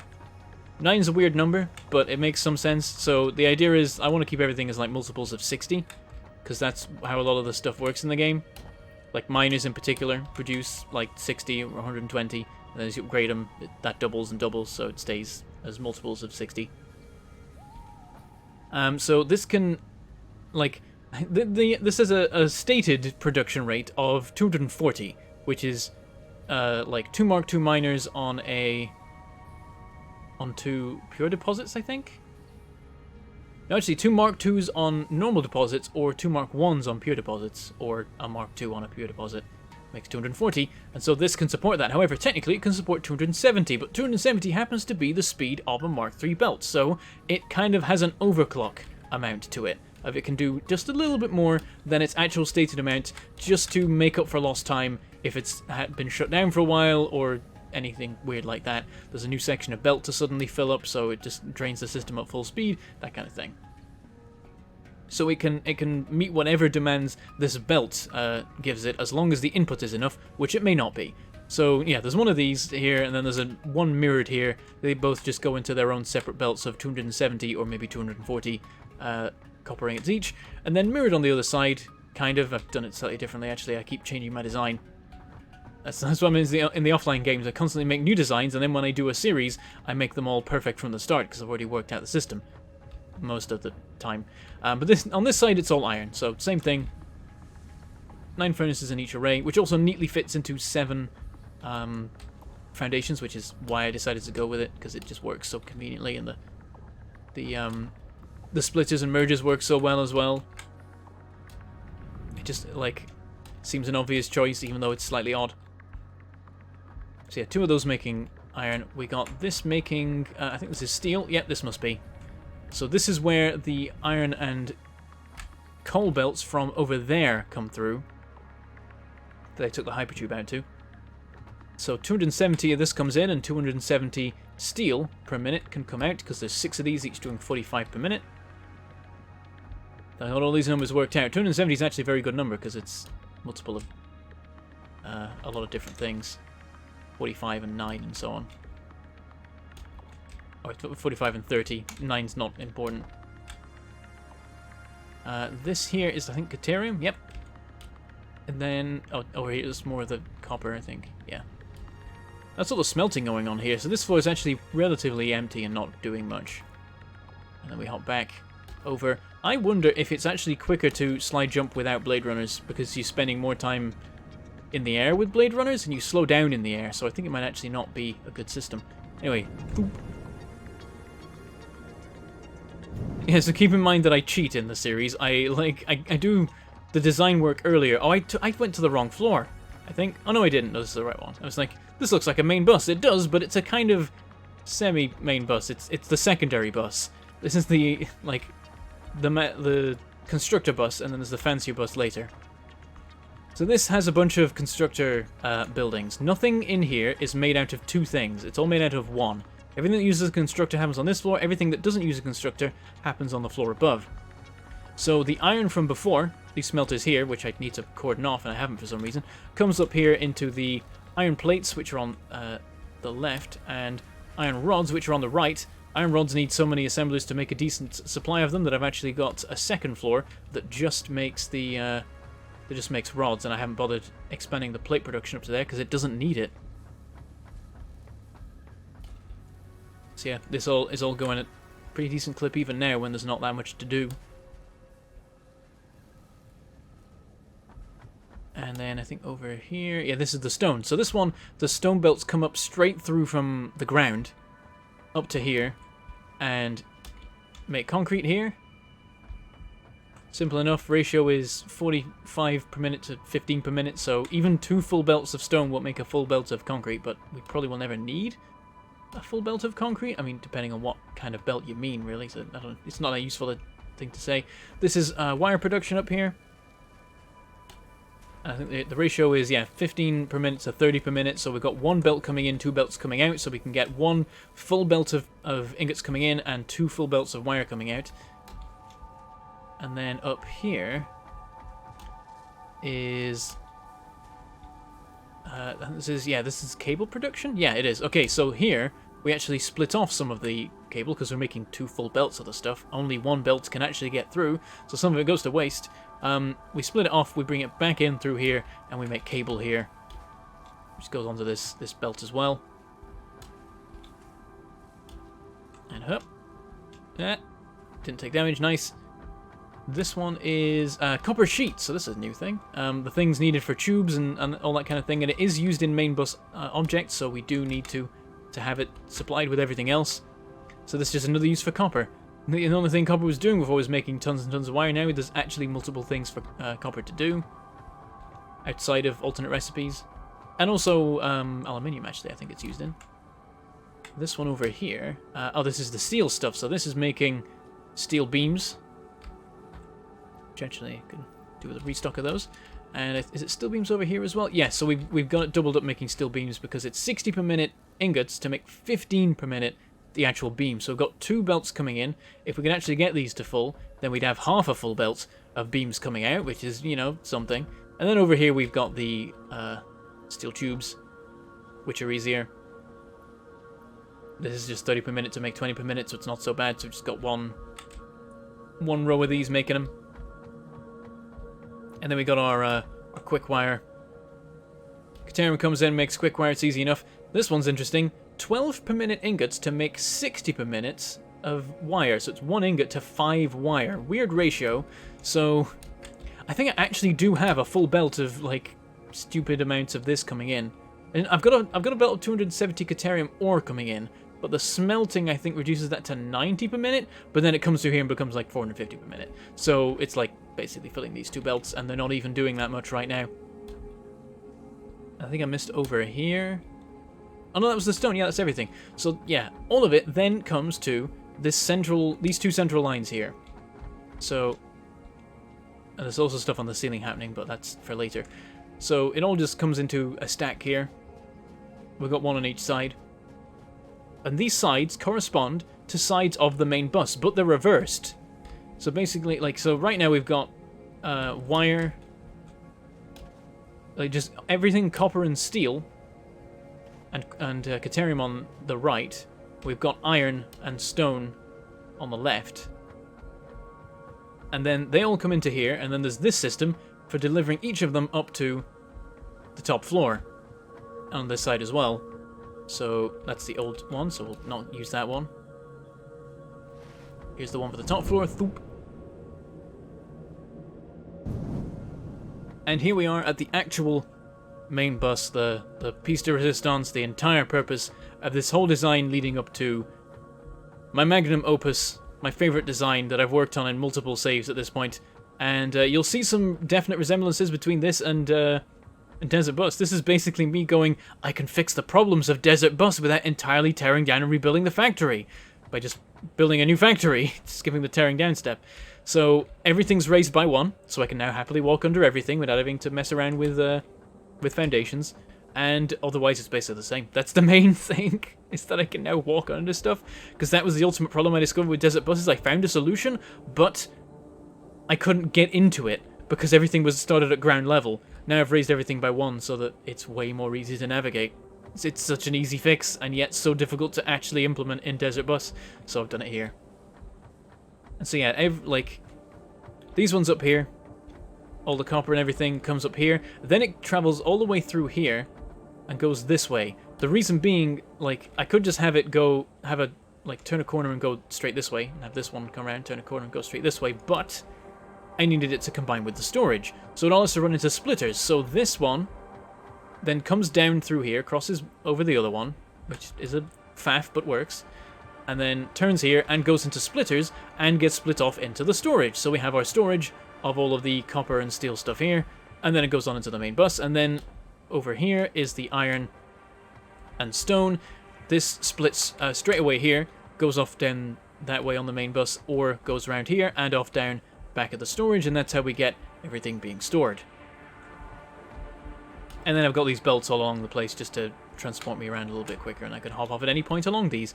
I did actually use diagonally placed things for this, but it turns out they don't line up right, as demonstrated here, so I may just change this. I don't know. It's a shame. I was hoping I could make something cool of this, but you can't get it to line up straight. It kind of ruins the point of having the diagonal things.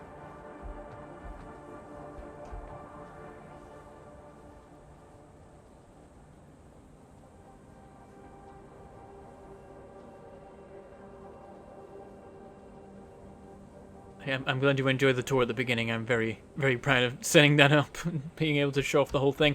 It was a deliberate decision as well to line everything up so that there was basically, like, from here, it's just a cross-section of the entire factory. Like, I was like, this is the line I'm drawing. Nothing built past here. Wait, where's the space elevator go? Okay, I guess I'll build a bit out there to put the space elevator on. But otherwise, it all just cuts dead here, so you can kind of stand over there and look into it and see everything going on a bit. So yeah, everything then goes into the main bus after being split up into the storage, and you've seen this before in Desert Bus, so it's a bit of level changing here just to make sure that the two things can get past each other, so you can see 2 belts from one side, 2 from the other, 2 from one, 2 from the other, just keeps alternating like that, and then these ones switch back to alternating, stepping up side to side. And then we have our standard design of... Oh yeah, this is the one-time constructors appear, where I have the 2-step process of making screws and then making something out of screws. The reason being that the requirement for screws, even from the early game and even in the late game, is so ridiculous that you would need multiple belts to carry all the screws you'd be producing. Makes sense just to make them as you need them, because the ratios aren't too difficult. So, like here the ratio is 3 constructors to 2 assemblers, so you just literally merge them into one merger, split it into 2, and it works fine. And because you're doing this individually each time, the belts can handle the throughput. So, like, this makes 40 per minute. Between them, make 120 per minute. Even a Mark II belt could handle that rate. I've got Mark IIIs because Mark IIIs are my favorite, and so it all works fine. So this makes reinforced iron plates. Oh yeah, so the way they come off, easy enough. You just make a splitter, bring it down, send it in. Slightly different for this though. Then splitter here for the plates. It all goes into the assembler. The assembler sends this out, goes up onto whatever level is currently available, and we work up as we go, adding more things to the system. Same thing again here. This is rotor production, so it all works the same. Takes off the iron rods, then takes off iron rods again because it needs iron rods for rotors. The rotors get put back onto the belt. This time, put it on this one here. Then we get to the actual standard design. So this is production of modular frames. So this is combining reinforced iron plates with rods. So we split off the rods, we split off the reinforced iron plates, bring them down here. And then the lower one can just go diagonally down. Anything higher than that can't go diagonally down anymore. So we get a vertical conveyor off the back of the splitter, bring it down into the space here, and then send it out from the splitter to the actual input. So that's how these work. And occasionally, when they're higher up, you'll have problems getting them down quick enough, but you can use vertical conveyors if it gets to be more of a problem. I'm trying to think of places where I did fiddlier stuff with it.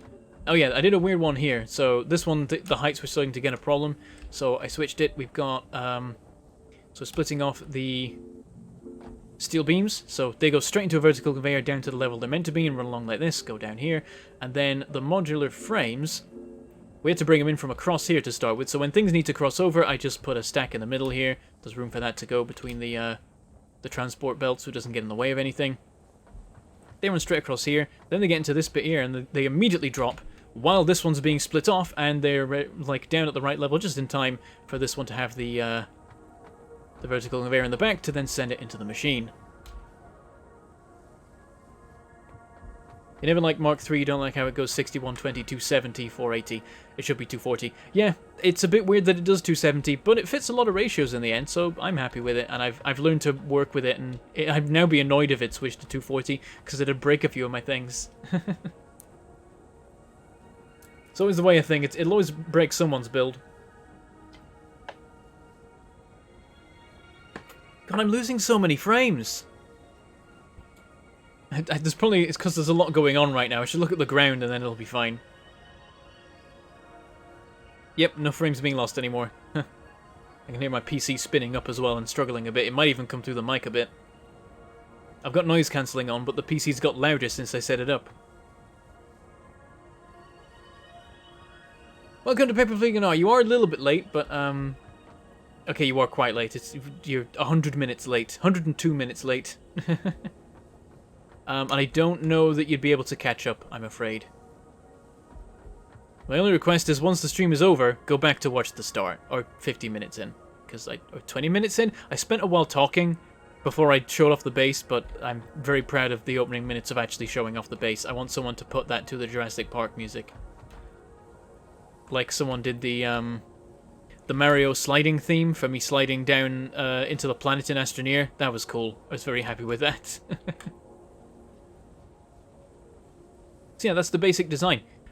So everything that gets built on the main bus goes back onto the main bus and thus travels downwards into the storage and onwards to any other things that might need it.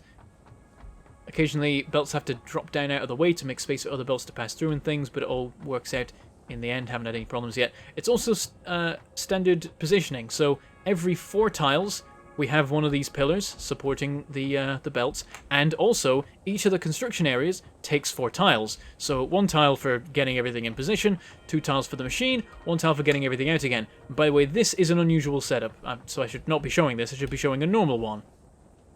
Like this one, where it's producing the modular frames and then sends them up and puts them on the belt. And freeze. Oh dear, I think it auto-saved. Okay, so there are a few items that don't need to go on the main bus because they're special. You did actually see them before. They are these things. The project parts. So the project parts aren't used to make anything. They just go into the space elevator to be sent off to do the thing. So they don't need to be on the main bus because they don't need to be stored. They just need to feed into the elevator. So I came up with an idea. These go down. So all 3 of the items, there's one over there. You can see the vertical conveyor, and there's another one over there. Go down to the floor below. So let's follow them. And as we bounce ridiculously high up with our Blade Runners and then slide between the belts. I do love the sliding between belts thing. It's so useful for getting around. So on the floor below, we've got this walkway up here, which will take me up to here, where I'm making use of the new wall conveyor mounts bought in the shop with coupons to add in the items. So where each one drops in from above, you can just kind of see it there. We just drop it in the minimum amount, swing it around, and add it to this wall that I'm suspending the belts from. So all 3 of the items get stuck onto this. And you can just freely place these wall conveyors wherever you want to. They're wonderful. And by the way, you may notice me just then, if you middle click while in construction or deconstruction mode, you copy whatever you click on. So now it's like, I want to build more of these. Boop! Now I can. You don't have to use the hotbar anymore. It's so good. You just click the thing and now you have it and you can build more of it. It's so convenient for expanding your designs. I love it. So yeah, they all come along here. This had to be here so I could get under this belt. So it's a bit silly, but it works. They all run along here. Just following this ceiling mount thing. Keeping them out of the way of the rest of the factory so they don't cause any trouble. And then they all split out into vertical conveyors here and head down to the second floor, where they pop out, head along, and go into the space elevator. And that is basically my entire factory. I think I've shown you everything. So, let's actually get some work done. Oh yeah, I was going to make the frame things, the frame bobs. That's a job for just the main bus. Everything else is already in place for it.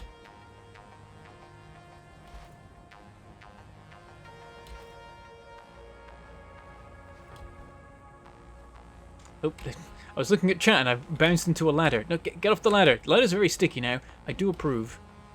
Because I did have my problems with them before. I didn't put this back. I had to take this out so I could see that, so I could add another tube to it and send the tube up there. This tube is actually going to get in our way.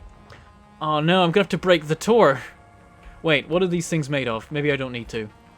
Recipes, parts. Doop-de-doo. Heavy modular frame. Oh, they need screws. Uh-oh. Okay. That messes up our design then. And he's like 200 per minute as well. Yeah, it's per machine, I think. Oh. Oh dear. So yeah, all of these and the thing that makes these are on this side of the bus, so I've got to make it on this side. I think, or did I actually make... Where did I make the reinforced steel things? I may have actually made those on the other side. Yeah, I did. They are... Where are they?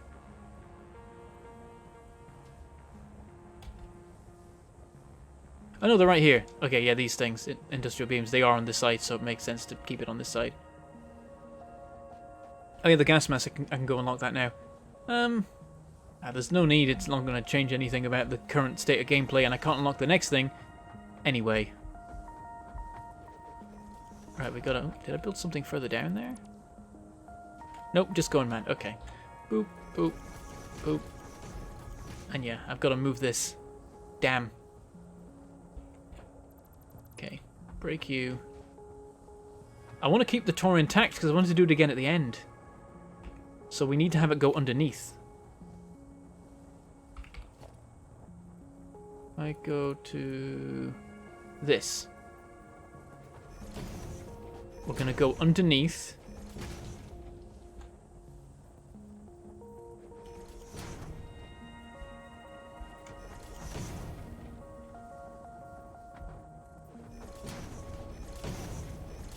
Out to here. Then copy. Chuck this here.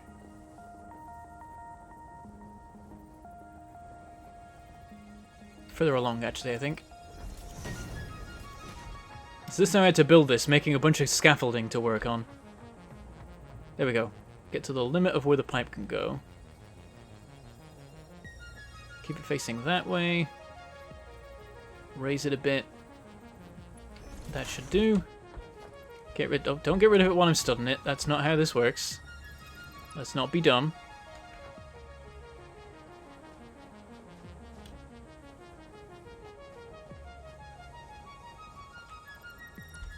Oh, I didn't realize I clicked on that one. Damn it. Well, I'm down here now. Oh, and apparently I have too much stuff on me, so this got left behind when I deconstructed it. Yoink.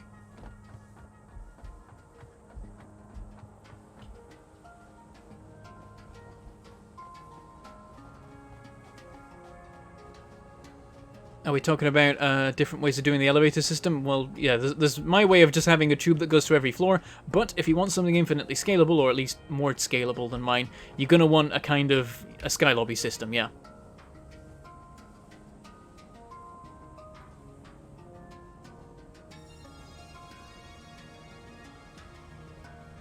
Since today's hotfix, your frame drops are higher than usual. Maybe that's why I'm having so much trouble. I've lost 5,000 frames so far this stream. 2.6% of my frames. And yes, we do need to do an Astroneer stream to finish that game off at some point. I just haven't found the time yet.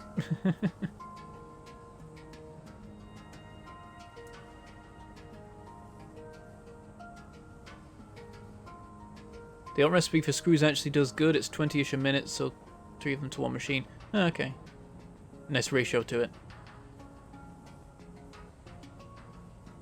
Yeah, tube that goes every 3 floors, tube that goes to every floor from each of those. But I don't need that. I've only got 4 floors. And I'm never going to build any more because I can't go higher than this. So, boop.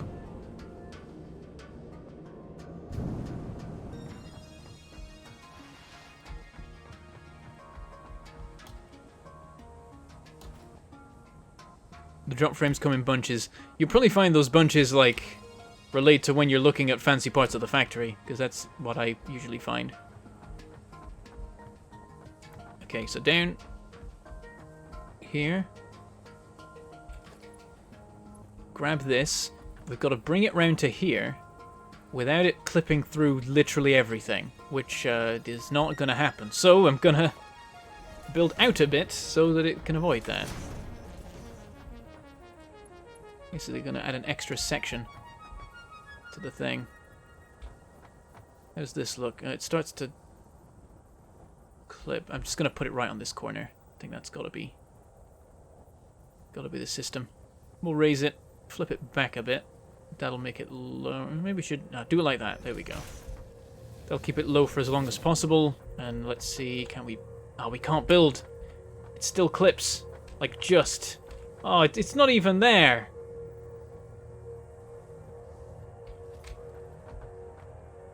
I technically don't need to expand this far out yet. I've got nothing going on here with the current system. So, yeah, deconstruct this. That made a box, damn it.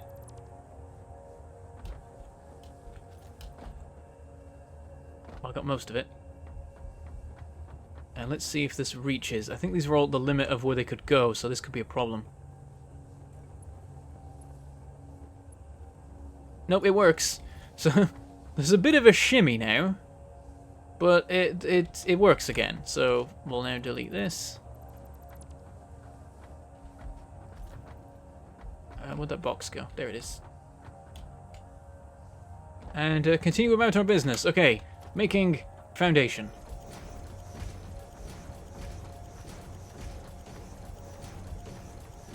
This is so much better with Blade Runners.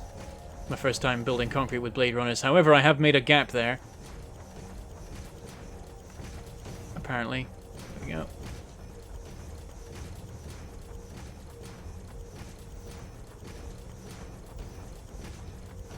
So yeah, can't quite go to the end there, but almost. I'll take that.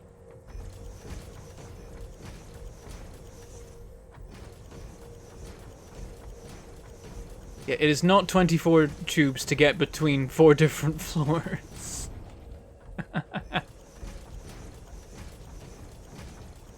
Thank God. Though that would be a cool looking system. Kind of tempted to just do it anyway now. Though I don't know what the 24 different things they would do would be. I could use thinner foundations actually, yeah. But the hybrid tube's supposed to be temporary. I will tear it out after the stream is done, most likely.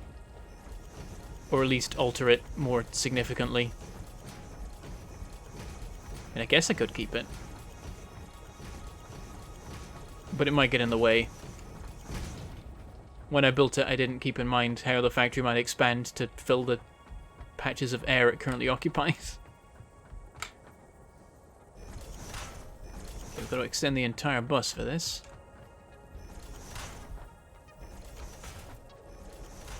I don't know how these have to go, I just kind of guess every time. And actually, I'm going to run out of concrete, damn it.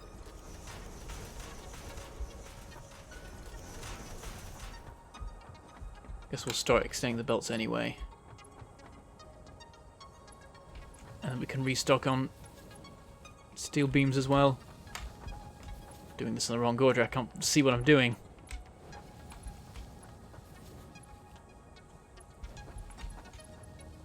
Ah, damn it.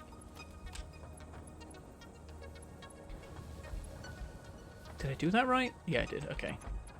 That's all I can do there. Start from here. It really wants me to try and have the belts flip around entirely.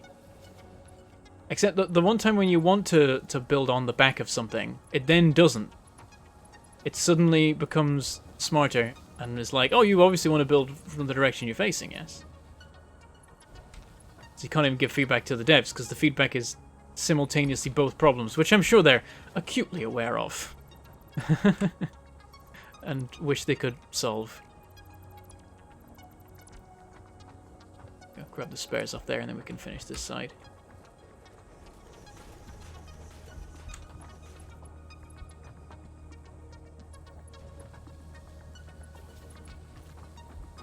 Nice. Ow. Gonna bash into these overhanging belts sometimes. The thing, this wasn't a problem before because slide jumping wasn't a thing, so I didn't need to worry about overhead space in transit areas, and now I do.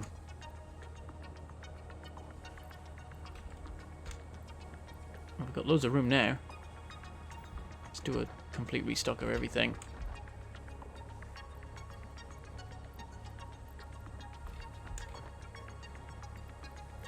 Yeah, there's certain things that still haven't been fully made here yet, because the throughput of some of our systems is still leaving something to be desired.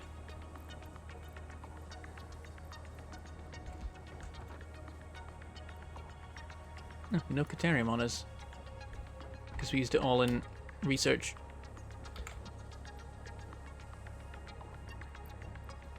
A few of those. Haven't needed any reinforced iron plates in a while. Okay, running out of space now.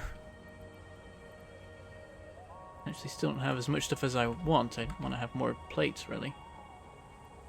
I desperately need more space. Actually, it's because I've got the stuff for the gas mask on me. Let's go get rid of that.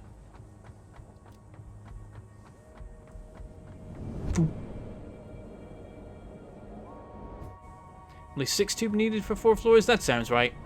Yeah, it's 3 plus 2 plus 1. That's the basic system. Yeah, 6 tubes. 1 full length, 2 slightly shorter, 3 shortest. And then each floor you add, you're going to add the number of previous floors in tubes, because you're connecting to each of the new floors once, I guess. Yeah, easy enough. Okay. Boop. You can get into the tubes from the side of the entrance. I enjoy this immensely. Makes it way easier to use them. Okay. Doop, doop, doop, doop. Oh, no, doop. There we go. And gas mask. Milestone reached. Gas masks and filter parts will ensure increased odds of survival in gas-based hazardous environments. Fixit Incorporated would like to extend the friendly advice to not forget to change filters regularly. Okay, needs fabric for the filters. And the actual gas mask itself needs 100 fabric. Okay, so we gotta make plenty. Basically 200 fabric. That's a lot. I still got the stuff on me, haven't I? The alien carapace. So biomass. How much do I need to make? So it's 5. So a stack will make 20. We need 200, so we need 1,000 biomass, I think. If not, I'll have some spare. Well, I'm out of space. This hasn't worked. Have some wire for a minute. And some concrete. There we go. There. 1,000. Is that right? Was it 1,000? I think it was 1,000. Okay, fabric. We can make 120. We don't have enough mycelium. Okay. Bloop. Bloop. And we can make 200 fabric. Okay, sorted.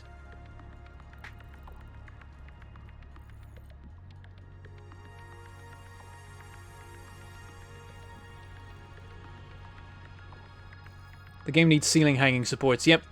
That would have been nice. I had to improvise with wall and weird stuff there.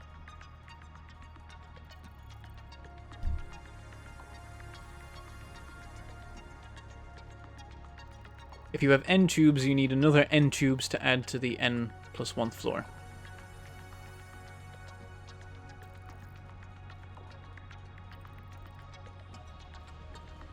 We'll get into the proper maths now.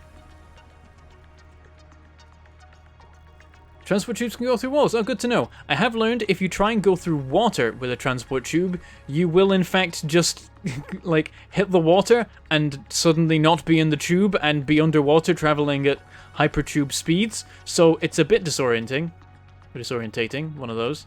And you just find yourself swimming and no longer in the tube and not able to get back in the tube, so don't send them underwater. Also, I've learned, apparently, if you send a hypertube into one of those balloon creatures, you bounce off it, which is hilarious.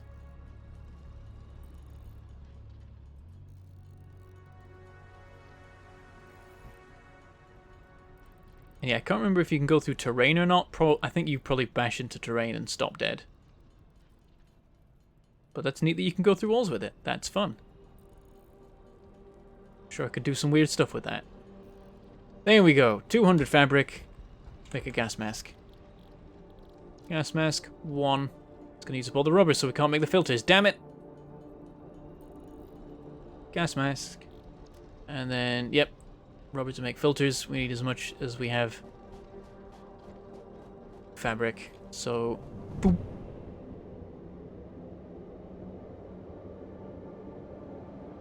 The next level of space elevator parts require smart plates to make. Oh, damn it! I was wrong! Oh no. My whole build is borked.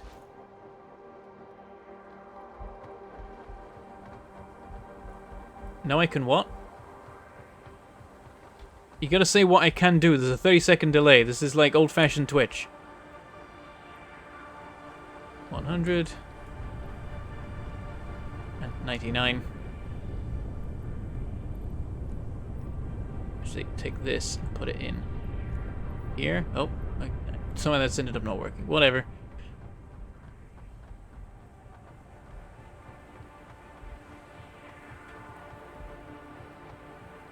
I nearly went in that one. That's not the correct one. Though, it will get us vaguely close to... It won't get us vaguely close to where I'm going to get in it anyway. Here we go!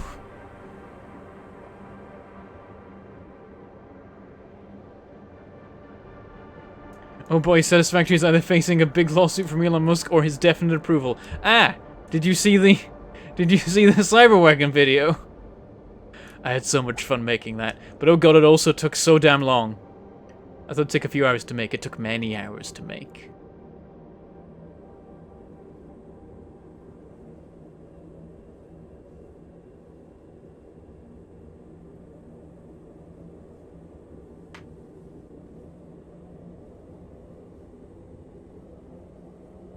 The camera changes depending on what angle you're looking at yourself in the tube, I've noticed. So when you look behind, it goes widescreen. When you look side onto yourself, it kind of zooms past the tube, and then when you're behind yourself, it's just kind of a normal camera.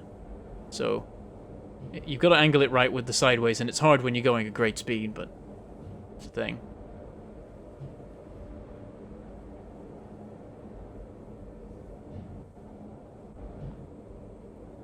Boom. And here we are. And now we have to take a slightly long walkie route over to the actual hypertube network. I'm glad you enjoyed it, people. I'm very proud of it. So much editing involved in making that thing. So every video I make, there's always at least one new editing challenge where I've got to like go and find a tutorial to work out what the hell I'm doing. And that one was the slow, the not so slow zoom to the experimental build banner in the corner. That was the main challenge for that one. I don't know if there's anything else. I had some fun with the music as well for that. Okay, what am I doing?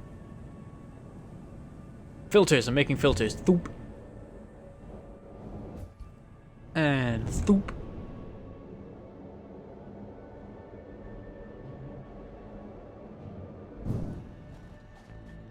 And gas mask filters. We'll just make a whole crap ton of them. Oh, we're gonna run out of coal, damn it.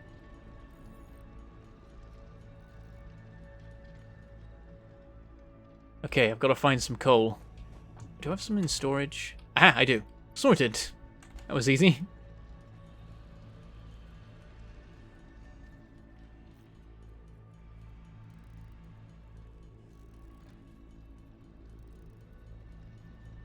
Not how many gas mask areas I can think of that I need to go to now, but it'll definitely be useful for exploring. There we go, 50 gas mask filters. Sorted. Oh, no, I need those. Chuck those back in. Have a full stack of coal on me. Seems like a good idea. It's fuel. Yeah, I've got some of this in here.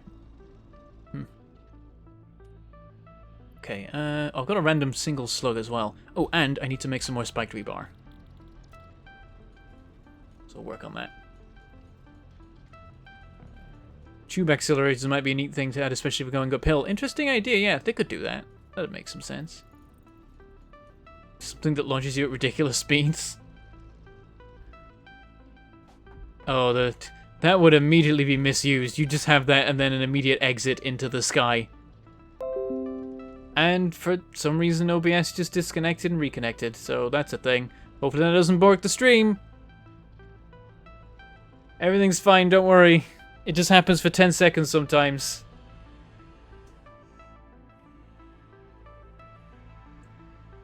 Thinking about it, I could actually, like, type in chat, crash incoming, before you got the crash. And then, like, I'd be like, there's gonna be a 10-second dropout, and then a minute later, there'd be a 10-second dropout for you. Okay, yeah, so, I need to make the heavy modular frame, so we gotta get back on that. Why did I stop doing that? Oh, I had too much crap on me. I need to get rid of the crap. And pick back up this crap, because I need this crap. So yeah, that can go, that can go. That's it, basically. This gives me a little bit of extra space to work with. Okay.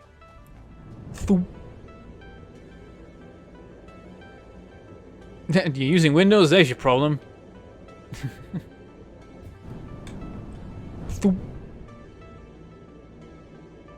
Listen, I'm a, like, Let's Players have to do Windows. There's no other way.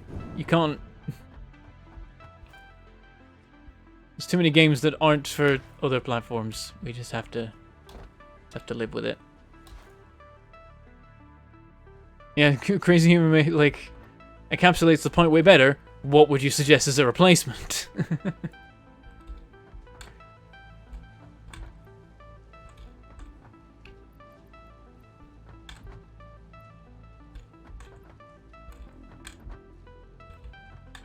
Okay.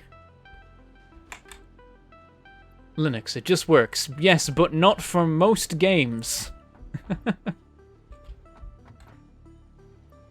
The thing, I will never know what Linux is like because, like, unless I have a separate machine that runs it and then I never use it for streaming or anything.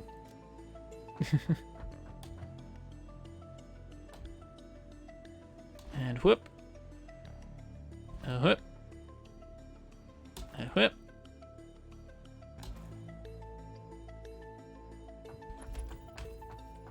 But that, if you use... It's this weird property of all Linux users. They're very, very aggressive in promoting Linux. And Linux discussions occasionally pop up in my Discord, and it's mainly people being like discussing the million, like how everyone has completely different choices of how their Linux actually runs. and running into weird problems with making things work on Linux and then having to work through them and it takes hours. I'm like, I don't... You keep telling me it's awesome, but then my actual perceptions of you dealing with Linux don't give me any confidence whatsoever. Oh, this needs a manufacturer, doesn't it? Ooh. Ooh, we're gonna have to mess around with things for this. Hold on. Okay. Oh, are you serious? I have to go manually craft some heavy modular frames so I can make a manufacturer that makes heavy modular frames. The devs said they were fixing this, and no, the resource sink doesn't count.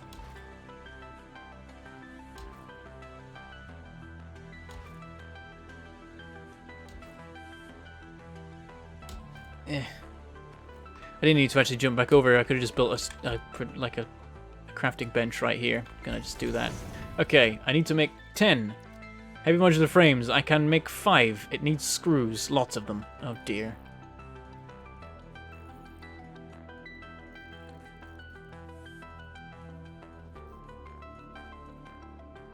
Okay, I need another 100 screws, or 500 screws. Really, I want 1,000, because then I'd be fully stocked again.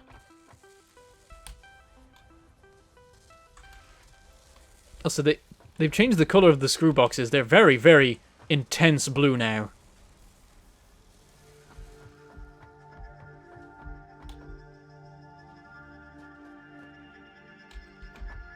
They said there would be exceptions, but you think they've toned it down. Okay, but yeah, okay.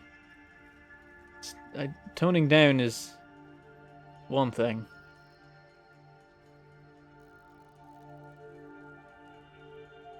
The fact that it's still here just doesn't seem to be of any benefit to the game, really.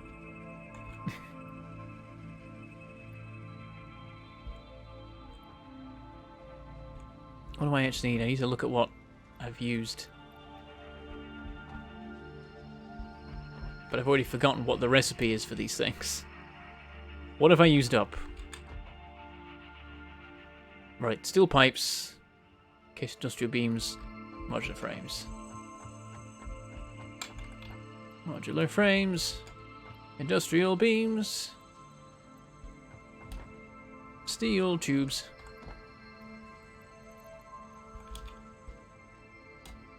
And back to work.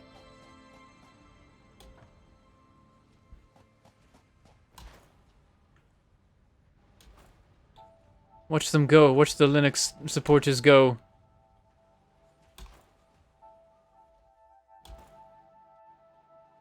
It's like, have you heard of our Lord and Savior?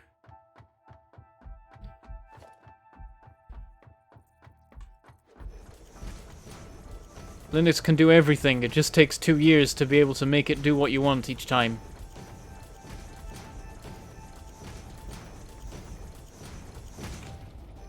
Just gonna expand this out a bit more so we've got more room to work. Don't actually need it. The more I think about it, didn't need to do this right now.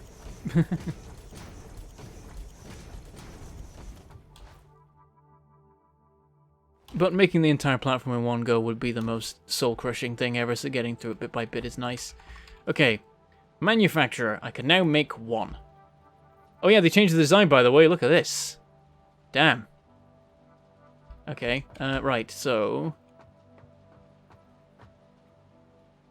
I need to work out exactly how I should position it to leave enough room to do the things.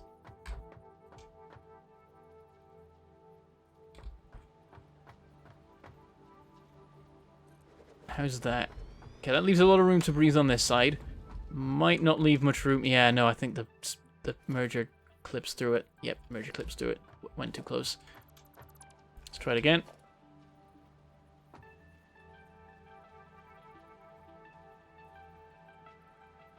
How about there? Merger. There. It is touching the merger. That's basically what we want. We can just about connect it up. And there's still decent room back here. Might not be able to do diagonal down here anymore. Might have to all be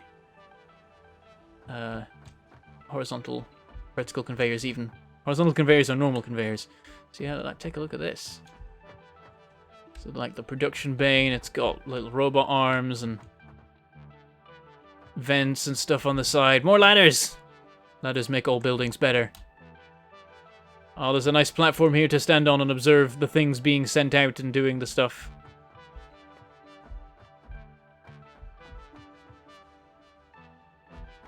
Nice. Much better than just a box in which things happened, presumably.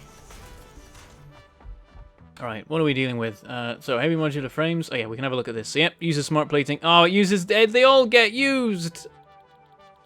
I was wrong. So wrong. I'm not going to have these stored. I don't need them stored. They can go on... but then they can't... The bus will be weird if I don't do that. I could fit them on the in-between sections. That's the thing about this design, is there are in-between spaces you can fit belts on. I could sneak them on that. Like, just use this bit here for the smart plates. And the corresponding one on the other side for the other one. And just send them further down to make the thing they need to make. Okay, anyway, so, heavy modular frames.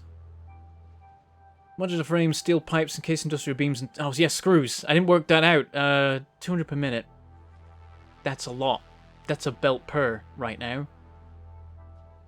That's too many.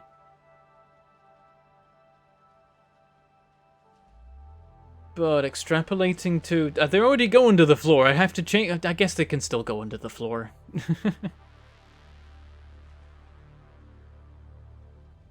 So...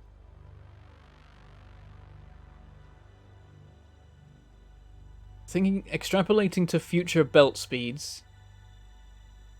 A full speed belt of screws may be able to keep up with all the demand of making the heavy modular frames. But it could be a stretch, and it could end up being a limiting factor for the entire factory, which would be a disaster.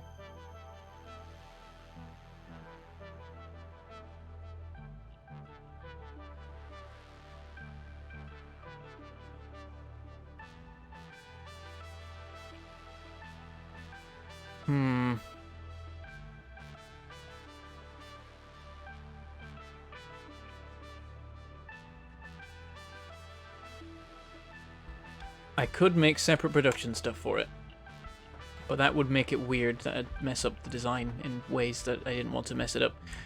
Let's have a look. What else? Like, does anything else use screws? Yes. It's being mean to me now. 52 screws to make a computer?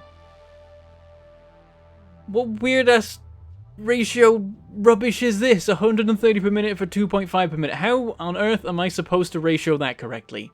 Game? Game, what are you doing? What is this? Why? How? No. Okay. I think we're going to have to do it on site. So, tear this down. This is going to be the screw production. So we don't need any of this. We're going to be building constructors. So... here. And I think I need to make 5. Oh no, is this actually going to get... Are we actually going to have trouble with this here? I think not quite. So, I think I only have one recipe for screws right now. Yeah, I haven't unlocked any others, so this is the one we're using. 40 per minute. So we're going to be using 50 rods per minute to do this, which is annoying. We're already stretching our rod production. I'm going to have to add even more. But I think I can. I think there's the capacity for it. These will all combine into one, and then feed into the manufacturer, which will then sit dead middle on this, which is not how it's supposed to work, but I can make it work.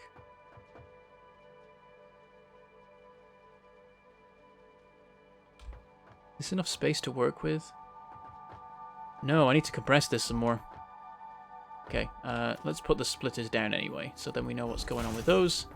Because these won't change, and we want to line up with the splitters with our placement of the constructors. We want to squeeze as much space out of this as possible. That makes sense. I don't think that makes sense, but you probably get what I mean anyway. So there. I think that's moving back like one notch, but you know, every little helps. And it works.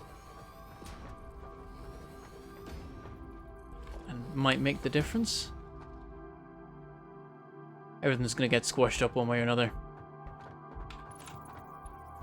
Because I don't want to take up too much room with this weird array.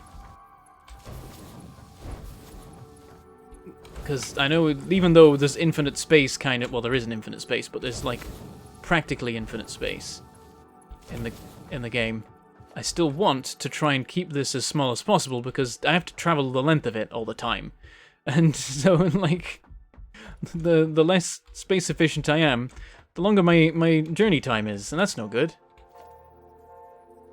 Okay. Where the merger goes depends on where the manufacturer will be, so we'll place that. Doop, doop, doop, doop, doop, doop. That way. So let's work this out. So we're like... There? Did we manage? I think that's... No, I think that... Is that the clipping one again? Yeah, that's the clipping one again. Damn it. Okay. Move it back, move it back, move it back. So there.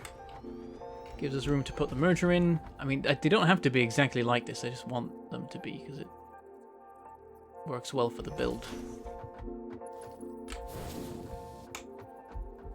Actually, it does matter a bit, because, like, if I go to here, you see, so the output for this thing is dead middle, and then because of the vertical conveyors, they use some of the space here, so there ain't much room to breathe. I can move the mergers one, maybe more, and it won't, like, technically break it, but everything will start clipping through everything else, and I don't want to deal with that.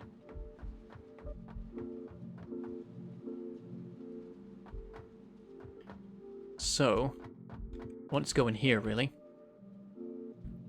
Which works. So, merger. Gotta make sure it's lined up. And then, like, there. Does that work? No, this isn't gonna... No, hang on. There's gotta be a merger here. So maybe we actually want it to merge here. And I think that still functions. Does this line up with a... No. Damn it! What if we just do here? Also doesn't line up. None of these line up with actual output ports. That's a pain. But this is a minimal shimmy. So it can work. Can just hop into there. It's gonna kind of encroach on the vertical conveyor coming down. In fact, there's not enough room for the vertical conveyor coming down here. Crap. Just trying to squeeze the space out of it. I don't think it could be done. Can I connect this? Yes. Okay, that's nice. Let's see how close we can put a stackable... Okay, apparently we can put a stackable conveyor inside the machine. That doesn't seem right.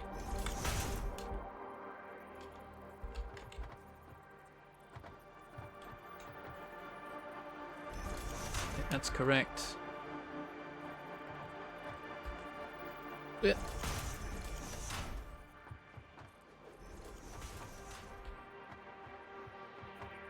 We need one more. Let's just do a test of this. So we're on the belt across. That is allowed. Then we do splitter. Conveyor lift down. It's gonna just clip into everything. Like, technically those avoid each other, but there's gonna be another vertical conveyor literally right here. So, doesn't work. Damn. Okay. Can't squeeze it as much as I was trying to. Why you no hit B? What? What's B do? Oh, the torch.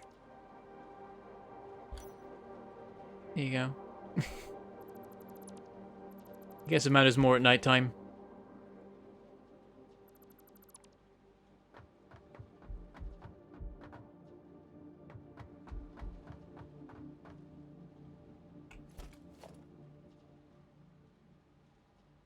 I can actually move the manufacturer.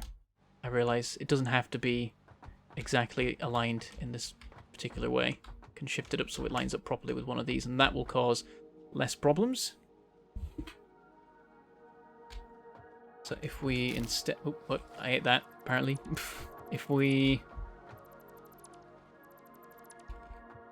get a merger here, squash right into the machine, and then another merger here, and wait, that's squashed too far into the machine. That's just straight up inside it. That doesn't work. Here, facing that way. Here, facing that way. So we can connect these all up. We can get the 5 running into one belt.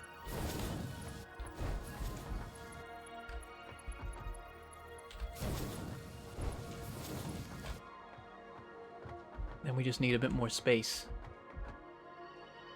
This can work. Okay. I need to move the manufacturer so that this... I need to line up properly with this so that it's encroaching something. Probably that... oh yeah, the belt. There you go. Manufacturer. Line it up such that this lines up with it. Did I leave enough space here? I did, okay. I think we got it.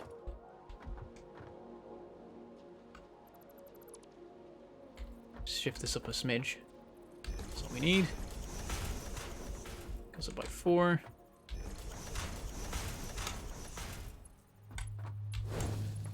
And let's just run all the belts across. Actually, I don't think this bottom one can exist.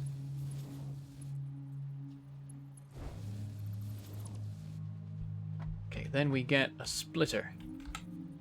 We line it up exactly with this. Get another one, we line it up with this. I put it on the wrong level though, so that doesn't help. Do that again.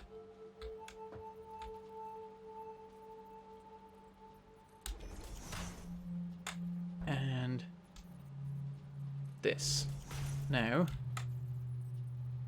okay, the lift still clips through, but it doesn't have to go all the way to the ground level. It just needs to go low enough to work. And then this one, damn it, this one does have to go to ground level because of the level of this belt. But I could change the level of that belt. This belt doesn't have to be here. I can raise it all up by 1.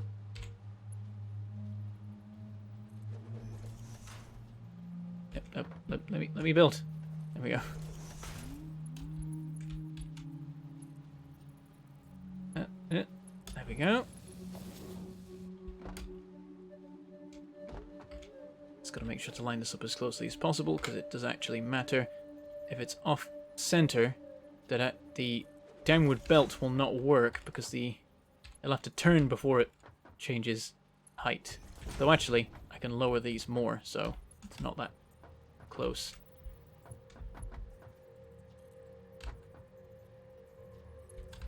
Let's have them at the max height, just because we can.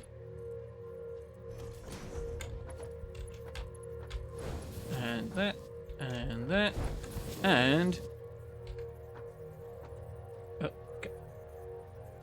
Why? Why is this not working? It's the wrong merger. Okay, that's fine. I realized I changed my plan partway through, and it involved the mergers being different, but I didn't actually change the mergers. Okay, yeah, that way. That way. Did that work right? Find out. Oh, this was already here, so it was blocking me from placing it, which meant it got placed further forward, which doesn't actually matter. But I wanted to align it with everything else. Okay.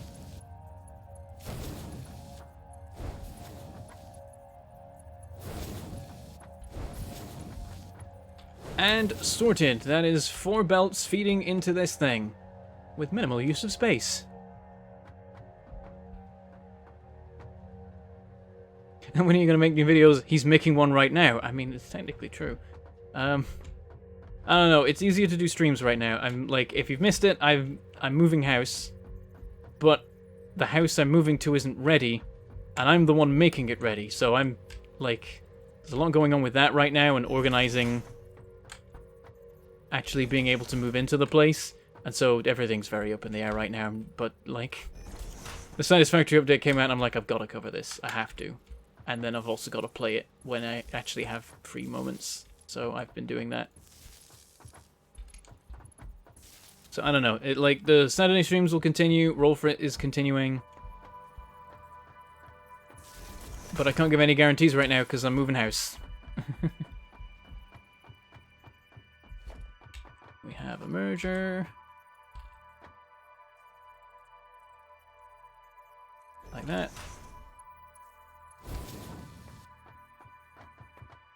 Right. Now we're going to sort out the actual inputs and outputs.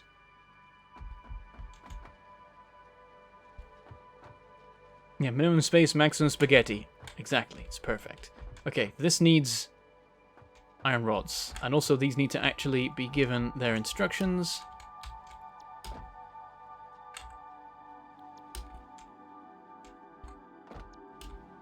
Oh, I'm climbing up this now, I guess. And how much of the frame? Right, iron rods, which is the second belt, I remember. So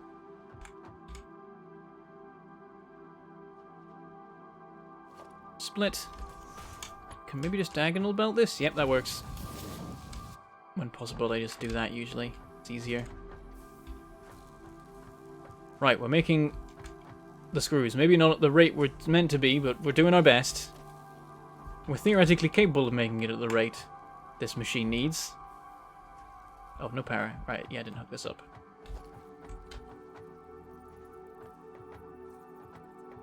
There.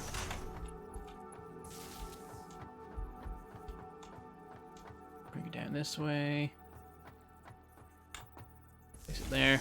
And I've just got a continuous line of power poles that runs across here, and whenever there's a power pole, like a power pole chain heading out to power a branch of machines, it connects back to a power pole I place along here. It's one branch on each side, and it all connects at the end to something. Can't remember what actually. We need to work on the infrastructure further back, really, because that was built early game before I had my plans properly laid out.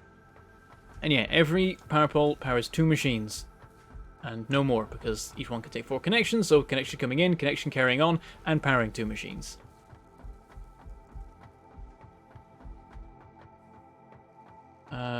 So the things we need in here: modular frames, steel pipes, industrial beams. I think steel pipes are the lowest. I'm not sure. The modular frames and yeah, the modular frames are here, industrial beams are here. They're quite high up. Those that, hang on, right, 1, 2, 3, 4, 5, 6. 1, 2, 3, 4, 5. Ah, no! Damn it. Okay, 1, 2, 3, 4, 5, 6. Oh, they're the same level. Someone's gonna have to move out of the way. Probably the steel tubes going down.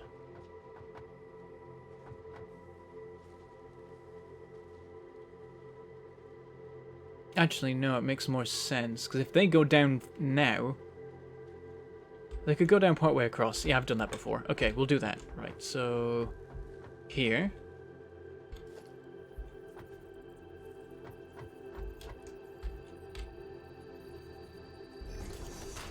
One, 2, 3, 4, 5, 6 should be the level. On top, so we can line up the splitter nicely. That's our target. Split. Bring it across. Then send it onwards. We need to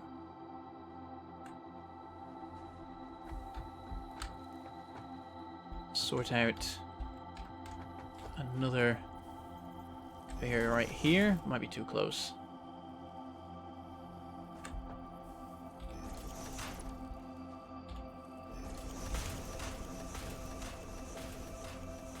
That should be enough.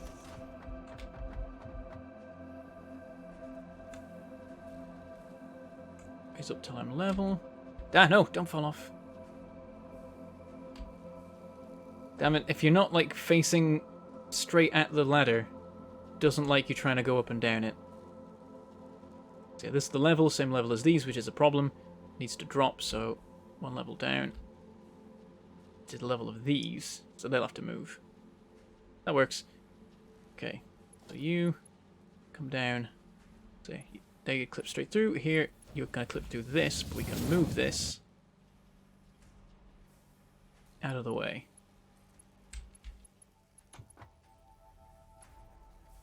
And that's why we have them alternating, so you can move belts up and down to make space for other things. So that's the first one. You can then hop straight down to the lower level, which is good. Double check that I'm getting all the right things. Yes, I am. They're now being sent in. Next up,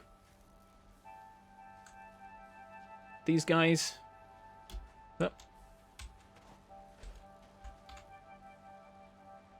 And yeah, there's going to be some clipping. It's actually, no, that's quite bad. Damn it. Okay, well, just gonna pretend it's not happening. Everything's fine. Tried so hard to make this not clip, and it still does. Okay, all you can do is connect straight across, really. No, I want it locked to the splitter, not the stack. There. Then you to there, and you can all easily hop down a level and connect up correctly, and that is heavy modular frames being produced. There we go. 2 per minute, theoretically.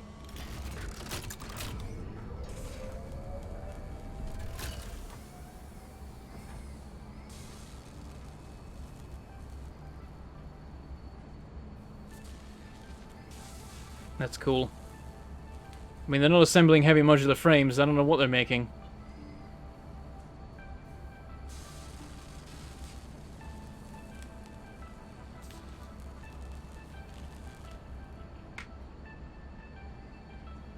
So, rumor of a March 19 Steam release. What are the odds of this? I think they've already addressed that in their latest video. So it's not going to happen then, because they're not ready. But it will happen at any point following that time.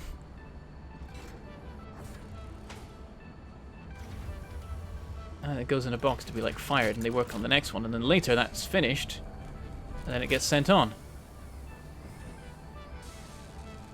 There you go. And it's like a rotating paddle system. So it's going to pop out the bottom here at some point.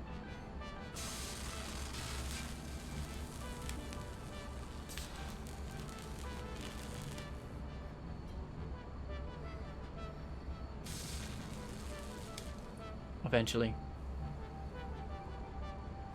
When I make Mark II power poles, they can get 4 machines, connect 3 other poles. Now they can also upgrade like belts. It doesn't matter. Level 1's easy enough. Oh, it kind of glitches out of the thing. Well, there you go. And that's how the manufacturer works. And now it's made some heavy modular frames. Yeah, it's like I could make Mark IIs. It doesn't matter that much, really. I've just never bothered. Not worth the effort. Yeah, they connect to more things, or I can just make a couple more. I don't know. I think some people are furious at the idea that I don't bother to to upgrade. But I'm like, it doesn't matter. Really? I'll keep my Mark I poles. I can't bother going through the entire network and upgrading them. I could start using them, but eh.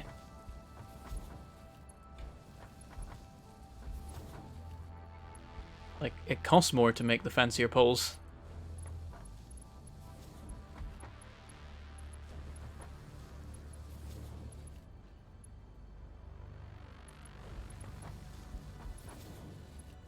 There we go. And now we need to make a new belt for the heavy modular frames. Which I think I'll put above the normal modular frames. So I've got to line up with the output. And make myself a tower. Work this out. It's going to be 1, 2, 3, 4, 5, 6, 7, 8, 9. 3, 4, 5, 6, 7, 8, 9. Yeah, that looks correct. Okay. And then vertical conveyor, build, raise. I've got to try and line it up with me, which gets quite difficult. Let's line it up with my feet, particularly. See if I got it right. It doesn't actually matter if I got it wrong, but I will care. I think I did it. Yep, that is dead flat. Nice. Okay, and then... oh no, wrong belt. This one. You get a splitter. You stick it there. Then you delete that bit. It's no longer necessary. In fact, I go here. Gone. Okay, and now we've got to actually make sure the entire belt network can take this new item. Can send it that way. Can't send it that way. There we go. Okay, and you can let me build. Come on. Okay, it's not having it. I've got to build out from this, I guess. Fine. You think it would be like, oh, you're trying to build me into this. Clearly you want me to go in the direction this thing goes, instead of, you can't do this because it goes in the opposite direction. Alas. It's a sliding. Oh, I'm sliding. I'm in the boxes. That was weird. No, let me go. Huh. Interesting thing. It seems like sliding while on belts that you're walking against. Like normally you can't beat a tier 3 belt. It's too fast. But if you then slide, if you jump and slide, you got to get it right. Huh. There's got to be enough room to do it. It's not working now. It was working before. You saw it. I started speeding up. There we go. Then you start walking without any issue. You just walk along the belt. Oh, and then you get fast. Oh, that's because I'm now going in the direction of the belt. Okay. It's like I didn't remember this part of it, but apparently this is happening. Okay. 1, 2. Huh. 1, 2. 1, 2. Oh no! Tried to jump round it, it failed. I'm down here now. 1, 2. 1, 2. And then it gets weird over here.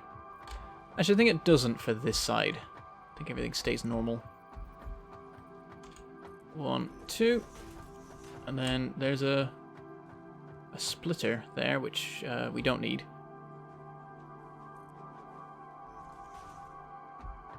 Gotta stack up a few more of these for later. Then I delete them when it turns out I don't need them. So I don't need that. So those splitters are for when stuff comes in from outside. So these things here, they go in, they get split, they go either way. But with stuff that comes from the main bus, it just needs to go around to the storage. So it doesn't need to go through a splitter. But the only way to make things perfectly line up is to stack splitters from the floor going up. So I stacked splitters up, and then deleted them over time as I didn't need them. Okay, so raise that.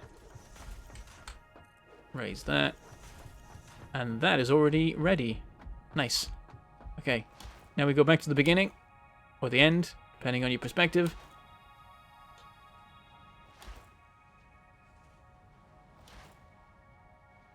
Yeah, they said it will go on Steam after March, but before the end of the year. So, we'll get it eventually. But also, I already have it, because I don't care. But I can't fault other people for caring.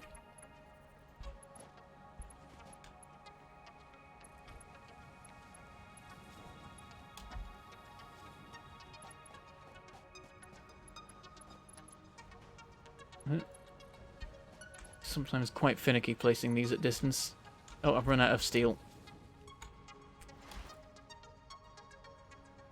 Be rather nice if you could drop stackable conveyor poles below a belt but properly attached to it going from the belt down. Yeah, that'd be nice. There's a couple of times where I deleted a support for a belt and I'm like, damn it, I want that. And then you just gotta, like, try and put it back. And you can't, like, snap off of the belt to do that. Right, I just need the steel right now. There's nothing else required in this particular task. Grab a bunch and carry on. Up to there. And grab.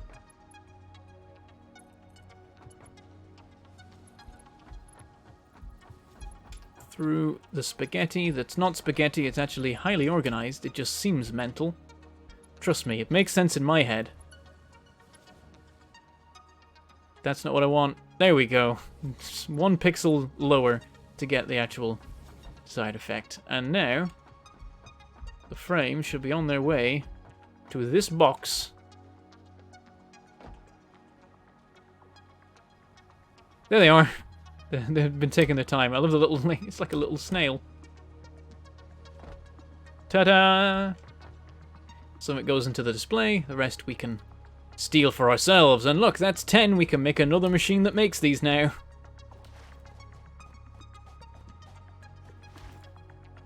So let's do that. It'll be way quicker this time. It made sense in my head. Every spaghetti coder ever.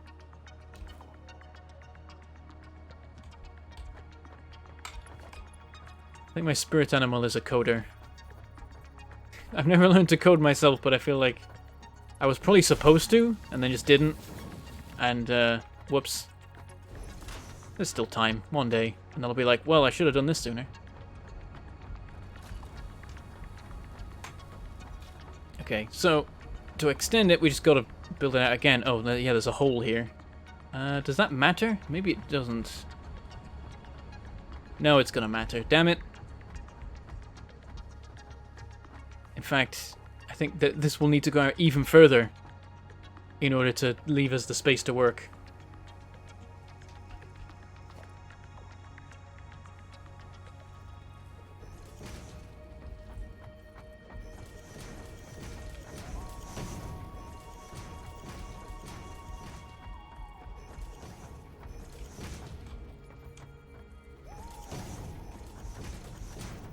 I don't know if we'll be able to make the actual screws to be able to maintain any more production of these, but I'm going to give it a shot. Right, so I need 1, 2, 3, 4, 5 at least, and it kind of overhangs the last one, so... Oh, it doesn't actually. We can technically get away with just 5 more. And, yeah, suddenly this thing I made like a bridge out into the void to get out of the way is back. Though, is that gonna cause... No, this is gonna cause a problem. It is gonna... Yeah, it's gonna not work. Okay. Well, something's built down off that, so that's nice.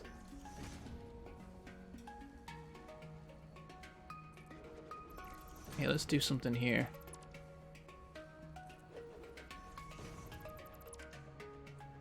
Well, that's not scary at all. I would definitely die from this fall. Maybe the river would help, but I'm low on health as it is, so probably not. Autosave. Okay.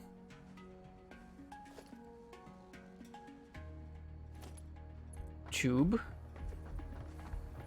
I nearly fell down in that corner there. That would have killed me.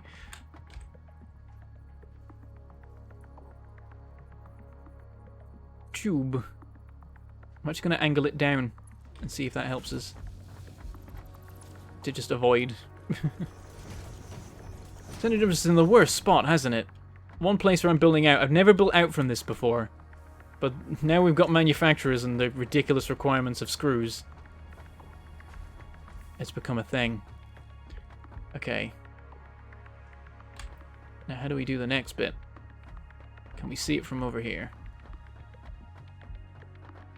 Almost. Come on. There it is. Okay, if we grab... Can we connect a pipe there? Pipe will snap to a pipe. Yeah, I know. There. Snap. Nice. Okay, we have it coming over here. Kind of goes through the stone a bit, but yeah, sure, why not? We do it here, and then angle it down Then it avoids everything nicely. Then we clear out all of this. Don't make junk, don't make junk, don't make a box. That'd be so annoying. There's boxes in the sky to retrieve. Okay, no boxes. Nice. And then, after a bit of lag, you straight up there. Nail it.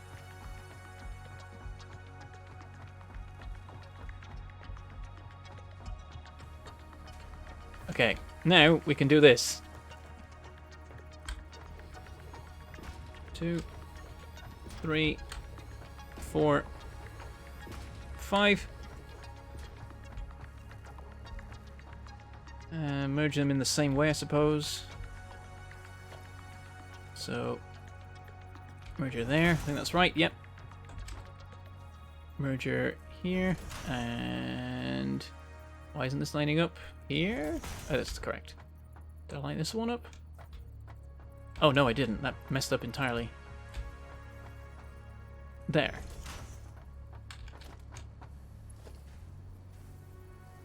Yep. What have I done wrong?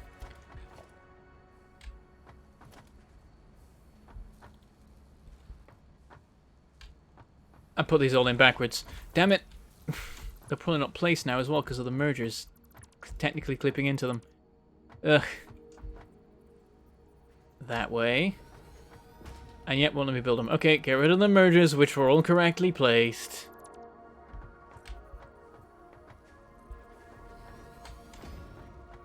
Don't walk backwards as I build when I'm on a sky platform.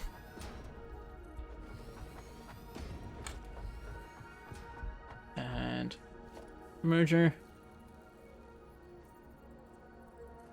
Is that correct? Yes.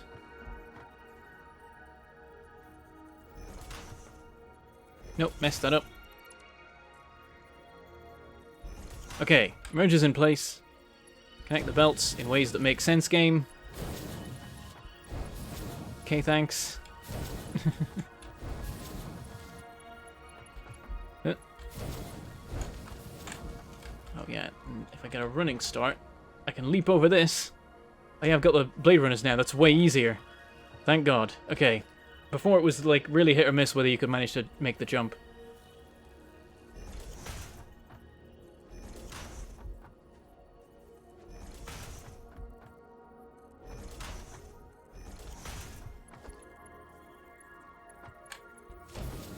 Connect all these up.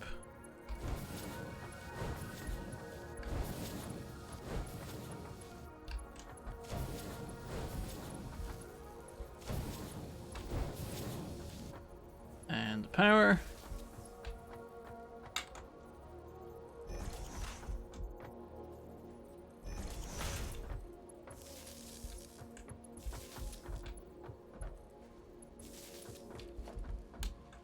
I'm just got, damn it, just gotta give them all the jobs. Screws, screws, yep, screws, screws, okay. Manufacturer. Ah, lag. Scares me every time. Okay, right here. Gotta line up this output and then line it up with the other manufacturer, like so. Nice. Okay, then, for good measure, we'll stick some stackable poles, which need to be 1, 2, 3, 4, 5 high. And here. Okay, the belts through. I'm gonna make sure I've got everything working before I hook up the actual supplies, because I don't want to screw it up and put the wrong stuff in the wrong places, because that could cause all sorts of trouble.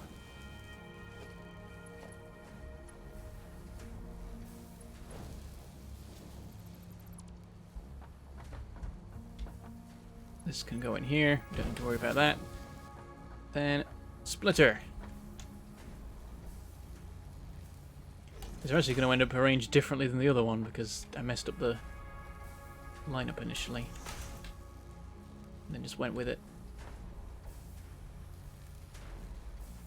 Okay, I was a bit more shoddy with that one, I feel like, so this may not work as well.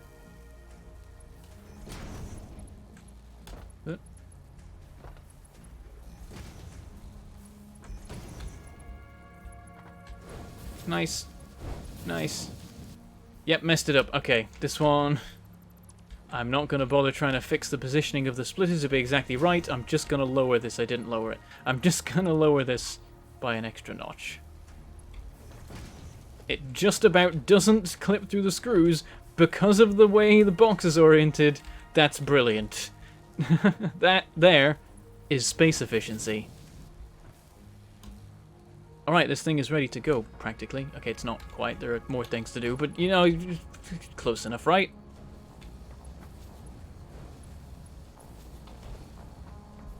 And a merger. And a belt. And another belt. And connect. That's eating a nut. Connect the... Connect it to the power. And we... will at some point, once there's actually enough screws in it, have made heavy modular frames. That's the point, yeah, the throughput of the belt is like 270. It's not that much more than how many it actually needs a minute. But there we go, we've doubled it up, and while we were doing that, we might have built up enough of them anyway to complete the alternative fluid transport research. And then we can do more fluid science stuff. Speed busing. Exactly. I'm a professional. Oh. It's only 11 in here. 13 if I steal the ones on the display. We are halfway there, but now the remaining half of the time will actually only take a quarter of the time because we've got twice as many machines working on it. Unless there's not enough rods, which is entirely within their own possibility. I should check on how this is going. Rods are over here. Here it is. It's going full speed, isn't it? It's going straight up 270 a minute. That might be temporary while it builds up a supply in the machines. Let's have an investigate. Or I could just fall off everything. That would also be an option. Here we are. Okay, so... oh, there's a bit of a gap there, maybe. So yeah, occasionally that's going to be using them because this is running. We are making reinforced iron plates right now because they're part of the start of this process. That's the problem, is that everything used to make that thing needs even more iron rods. So it's not even that all the iron rods are going into making the reinforced modular frames. It's also making the modular frames and the reinforced iron plates. And various other things. It's funny, you think iron plates are the main thing. They're not. It's the rods. You need stupid amounts of these things. Yeah, there's the occasional gap from one popping through there. But it's so far holding up. And then here we've got more of them being used. And then here we've got more of them being used. And I think here we've got even more. What even is this one? Is this the modular frames? It is. Yep, so this is eating tons of them. There you go, now look at the supply. After being gutted by all those things, it's terrible. You barely get 2 in a row. There they are, 2 in a row. Oh wow, okay, sometimes you do get a whole ton of them in a row, apparently.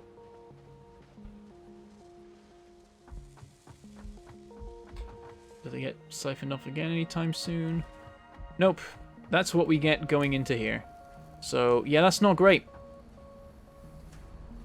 This is filled, though. This is filled. This is filled. Good sign so far. Filled. Filled. Filled. Okay. Maybe it is alright. No, it had time to build up, though, so it might not hold. Okay, this isn't filled, which means this will also be at a similar amount. Yeah, both around 50.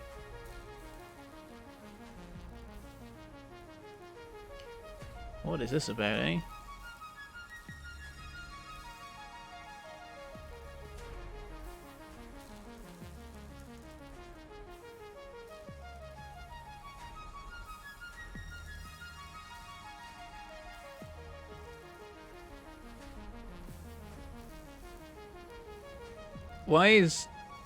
One person making all the comments.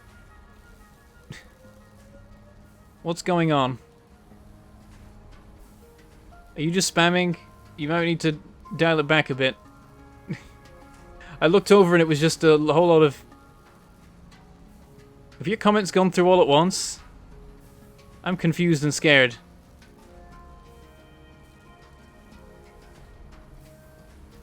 It's a spam bot, isn't it? They're just repeating other people's messages, which is smart.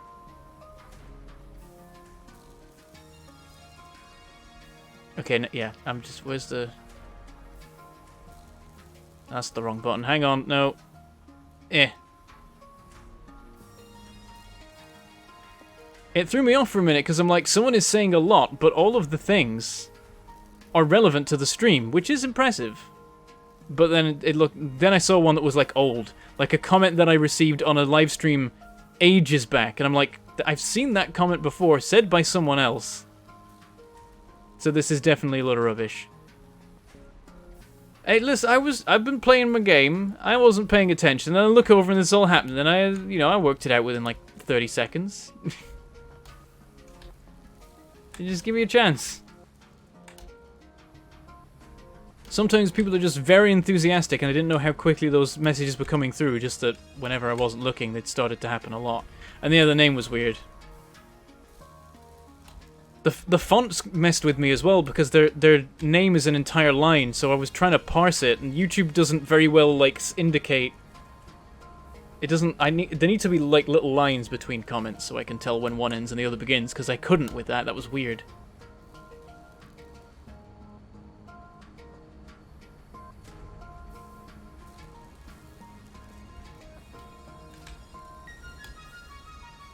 It's not that weird an interpretation. They were real comments. Like, they took actual real comments people had made on this stream, and then, as it turns out, also some others got chucked in the mix.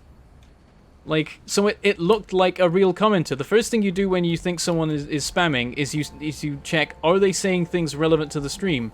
And 99% of the time, the answer is no, and then you're like, it's a spammer, delete them. But they were, like...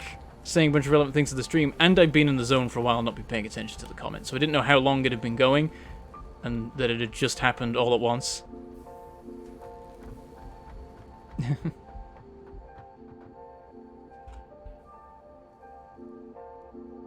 It was not 30 minutes ago. Literally, oh, it was the first person to comment after I last read chat. Immediately after the person said speed busing, I read that and then looked down, didn't look back up.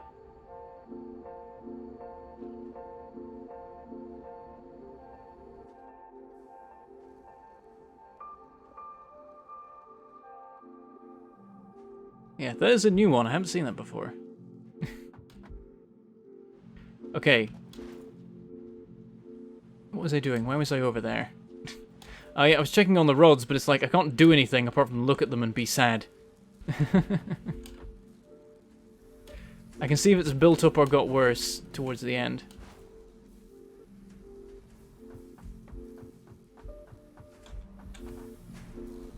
Okay, this has actually built up. Also, the screws are built up. That's not right.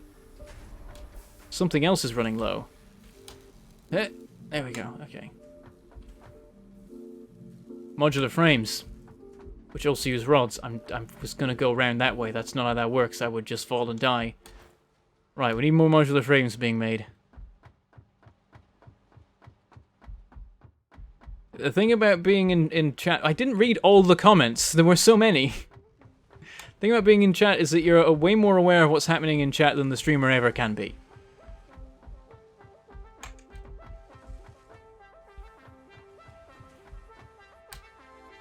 And also I thought Rick was still here, so I assumed Rick would have dealt with it. But I guess he's gone. Maybe he's actually gone to bed. Maybe he's been smart.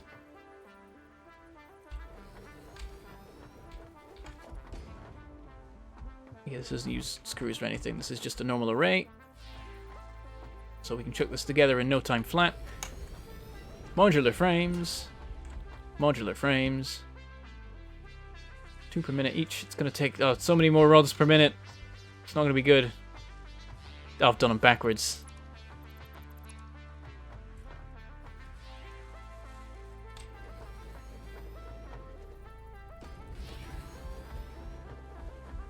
Factory safety rules. All drops of 4 or more feet must have a handrail. All vehicle roadways must be clearly marked, and a safety lockout must be performed before entering areas with pinch points. I obey none of these rules. There's just a cliff here. I'd die if I fell off this. It would be bad. Here's all my different mines.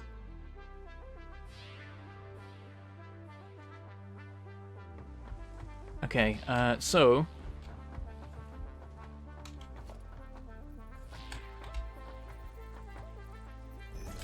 Conveyors here. Too high. This is pretty simple.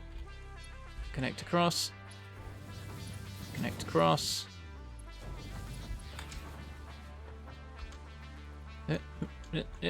Splitter here. Splitter here. Splitter here. Splitter here.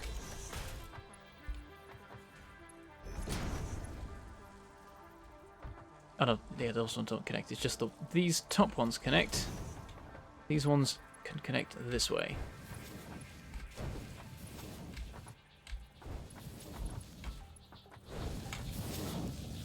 Alright, I need to actually set these up with a modular frame, because when I did it before they were backwards. And a merger. And a merger.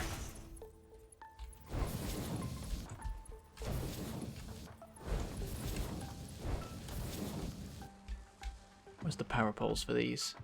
Must be back here. Yep, there it is. Okay. Power. Connect, connect, connect. And that is our modular frame production doubled. We'll see if that's enough. So this is making 8 per minute now, theoretically. That's what it's capable of. You're back! God damn it.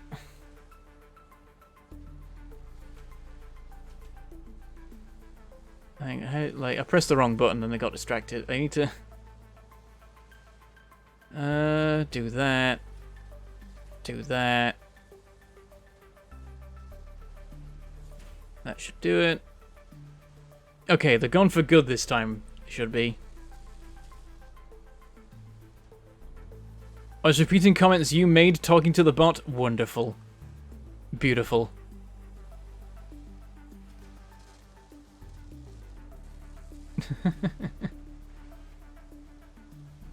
And thank you for popping by, Grizzly.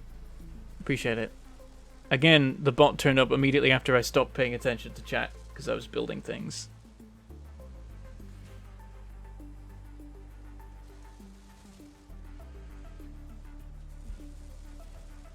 Also, I'm getting messages. Oh no.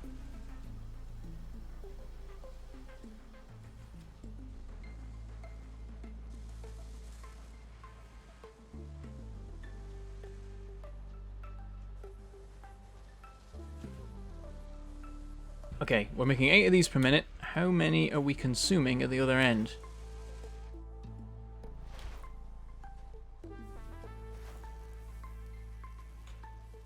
We've got 2 of these. 10 per minute. Oh. So even with that expansion, I can still only... I can't even support one of these manufacturers. Building the second one was irrelevant. We need way more modular frames.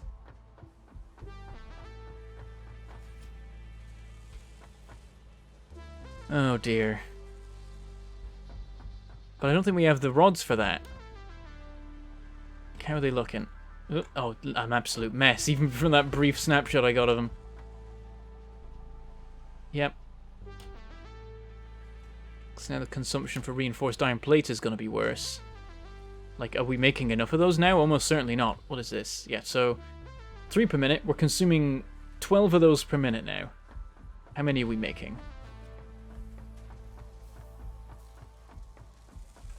We are making... 10 per minute. Okay. So, not enough, but close.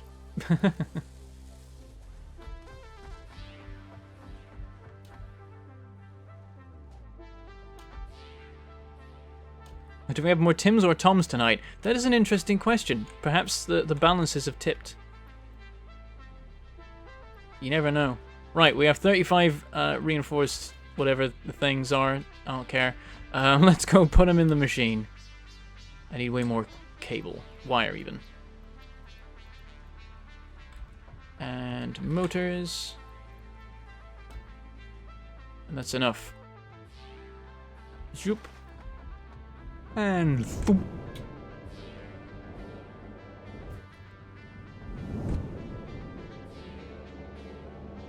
I should move these. I should move the hub and things closer to the actual system, because this is where I put them at the start of the game. And I've changed where my base of operations is really now. Just come back here to do the science. And that is Tier 5 entirely completed. Milestone reached. Fluids can now be packaged to allow for transportation via vehicle and conveyor belts. Additionally, highly improved biofuel can now be produced.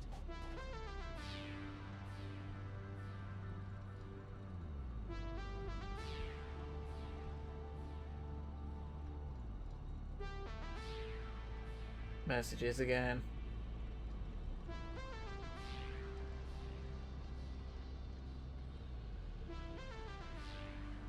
Okay. Let's go look at the oil stuff, I guess. Oh, how does the packaging work? Do I even know? Recipes. Parts.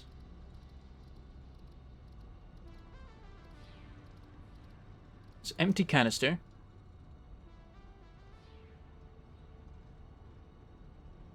Right, so there's a million alternate recipes where you make one by emptying it. I see. It looks like you make it in a constructor because it's a single item. So, just a bit of plastic to make a canister, and then that's got to be a refinery because it needs a liquid input. So yeah, that's how that works.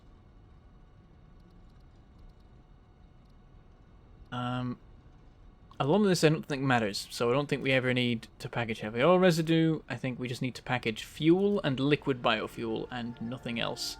Where even is water?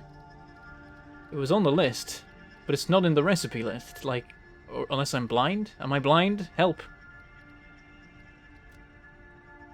I thought there was water and crude oil barrels, but I don't see them. Are they hiding somewhere else?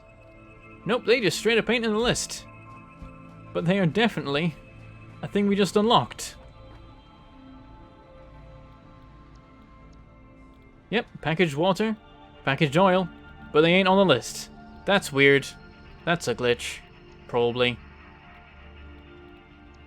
And yeah, we can't do any of these yet because they need computers and in quite large quantities, so that's a pain. We ain't getting there today, but we will at some point. Oh, try searching for them. Yeah, we'll give that a shot. Recipes, parts. What? Oh, okay. What? No. They straight up don't exist in anything, not in equipment either. As I suddenly thought they might. Huh, okay. Well, we can make the truck! Wait, no, I think it needs computers. Never mind. Well. Thoop.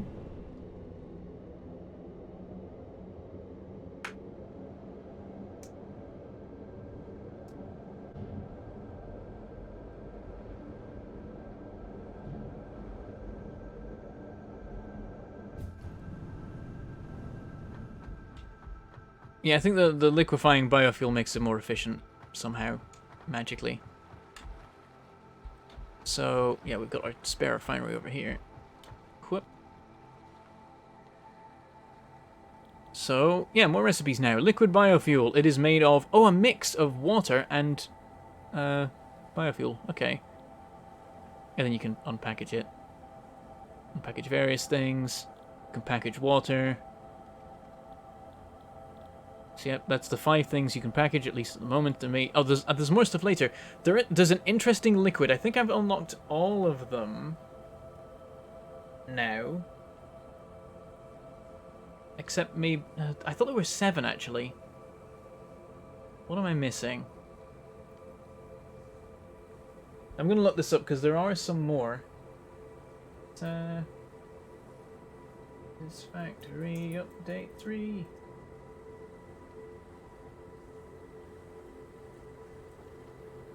Patch notes. They had a list of all the liquids I want to see. So yeah, water, crude oil, heavy oil residue, fuel, turbo fuel. We haven't unlocked that yet. I knew that, like, I was like, I know there's one. Oh, no, there are three. There are three more liquids we don't have unlocked yet. As well as all these, we got turbo fuel, which you unlock later. It's a more efficient fuel, somehow, magically. There is sulfuric acid, which is for refining uranium, and there is alumina solution, which is liquid aluminium. And that's now involved, I guess, in the production of aluminium, so that's weird. It's now, I guess, produced in a refinery? Or there's probably like a two-step process that involves both a refinery and a smelter. That would make some sense to me. But it could just be straight up in a refinery.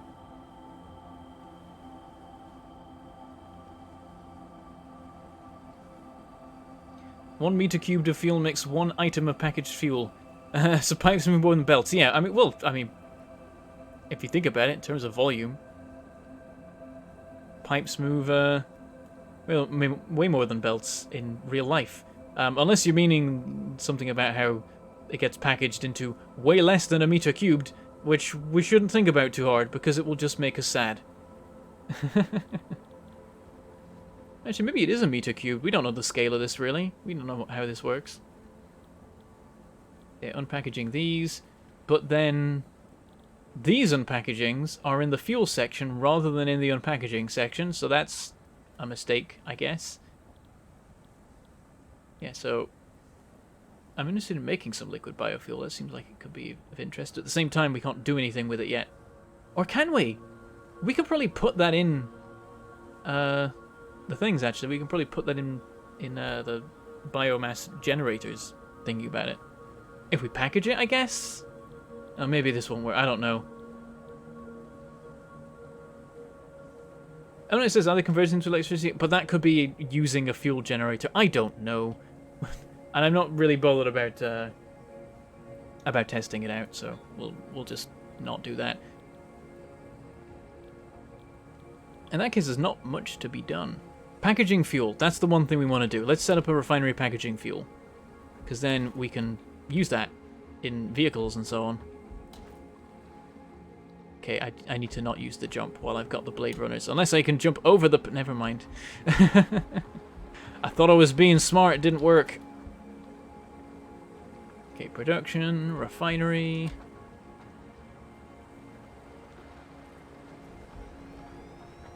I think I'll build two, because I think I've got kind of... Yeah, I want to be able to line things up properly, so...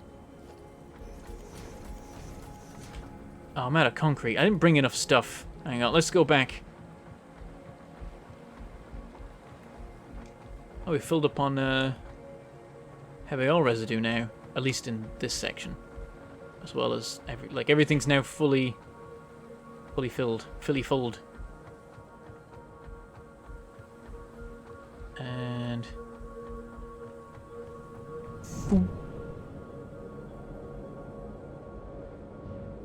if you ever feel sad, remember, I built everything temporary, then erased dozens of hours of work and ratios to then build it all over again en masse around 230 times 210 factory.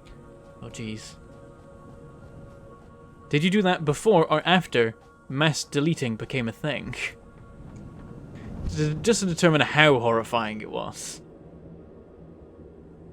My Blade Runner is just kind of in me. It's not good. That doesn't seem healthy.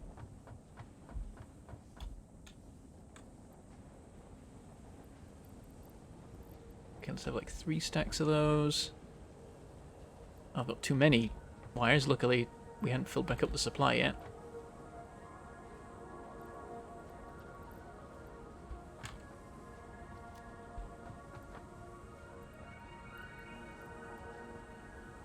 That'll do for that, I think. I'll have plenty of wires for if I want to suddenly run cross-country cables, which happens often, really. Got quick wire. There's nothing in here. How are we doing for this now? 16 more of them. We're up to 26. 27, 28. Get what you can. That's fine.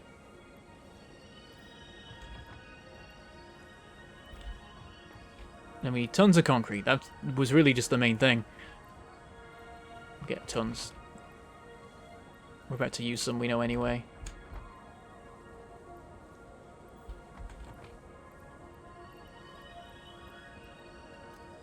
There we go. Everything we need, and we've still got some space left.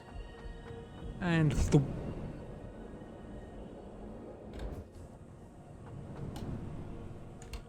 Oh, I could have used that. That would have been slightly quicker. I still need to sort out making these into an actual interchange somewhere. They're still just kind of scattered about and it's no good. I just need to build a little building, like a little enclosed thing that's just got tubes going to everything. Probably somewhere around here, because this is where all the tubes are basically ending up anyway. Just don't get liquid biofuel at this late stage in the game when it's already redundant, unless there is still special use only for biofuel. I think it's that at this stage you probably ended up with a bunch of spare biofuel, and now if you ever end up with foliage on you, you've got nothing to do with it, so like, here, you can make it into this and use it as a super efficient fuel, and it's actually very valuable. I think that's the idea. You don't have to, it's just there as an option. People would complain if it wasn't there, probably. Like, I've got all this biofuel sitting about, nothing to do with it. Why don't you let me do something cool with it in the late game? So they just preempted that. Or maybe people were already complaining. They were probably already complaining. It's not a bad thing to have it in. Okay. Doop. I think that this is the dividing line.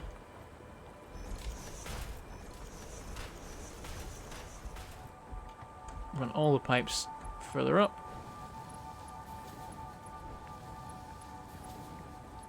Oh, we need to make the packaging as well. Got to siphon off the plastic to make packages. I might regret this later, because it might turn out I don't want packaged fuel in vast amounts, but we can limit it, I suppose. And we'll not have this run into anything. We'll just have them, the machines, have a stack each in them. Because that'll be enough. Like, really don't need that much. Packaged fuel. Why am I even making two? Like, I don't need to. How do I cancel this? There's a thing. There's a key for cancelling an instruction, but I don't know what it is. It doesn't actually matter. I am inclined to make some petroleum coke, actually. Let's do that in this one. Because that is made of the heavy oil residue. And now that's building up because we've made as much fuel as the system can take. We're going to change that, of course, but...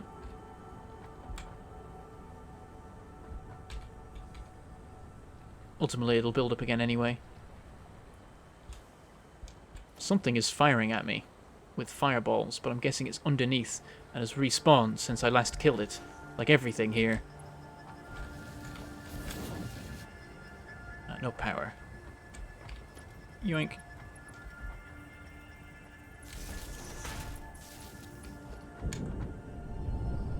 There we go, producing petroleum coke. Uses 20 per minute, makes 60 per minute. Nice. Don't know what it's for, but apparently we'll need it at some point for... something. What was it? Was it aluminium refining or something? Uranium? One of those. Something like that. Who cares? Whatever. Make a box of it. It'll be fine.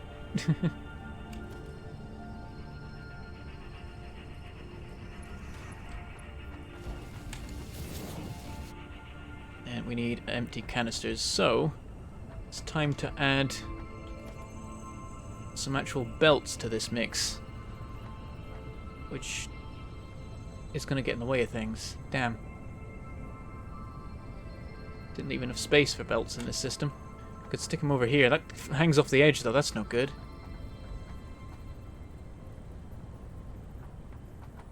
That space is kind of occupied. I've already used it for tanks.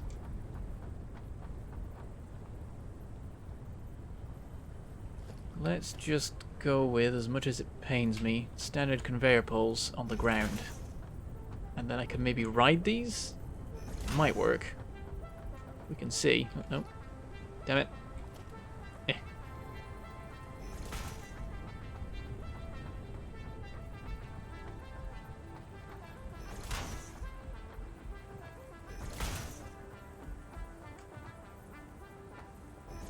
And then somewhere around here I'm going to make a constructor that makes packaging. Production, constructor, we'll sit it here.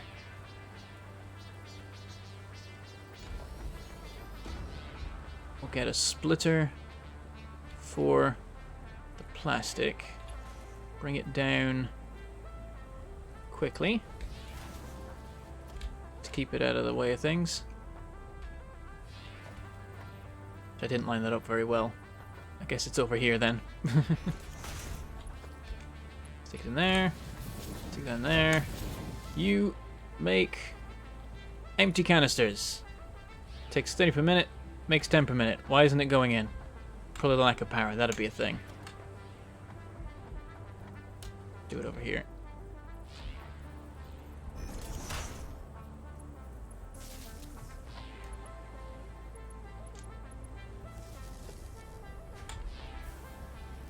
Nice, and then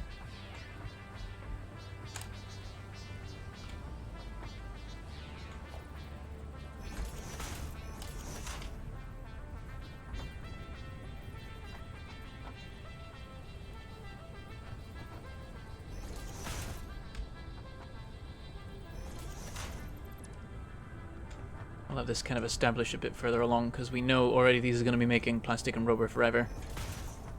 We don't need to change those.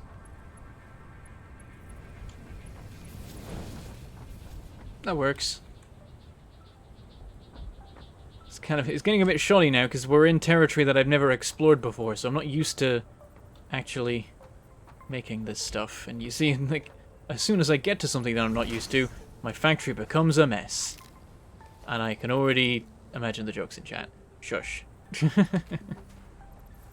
I messed this up. Let's delete that and try again. I need to do it like this. There.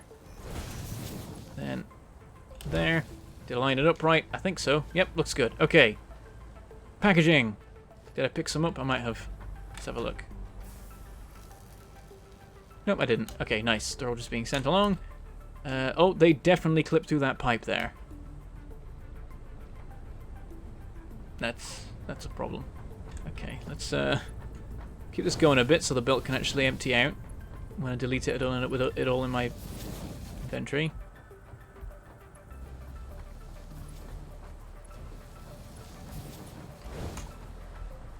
And can I ride this belt? I can't, can I? It's just blocked up more space. I should have put it further along where the pipes are in the way anyway. I'll fix it later. It's fine. Everything's fine. Yeah, I was going to fix over here. So... delete. Oh, damn it, I got one.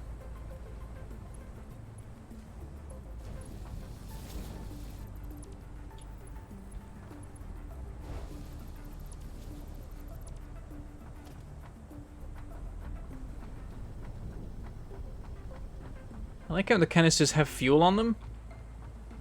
How do you know what it's going to be? We're going to put other stuff in these. I bet it just magically stamps with what's actually on it when you're done. Something's shooting at me again.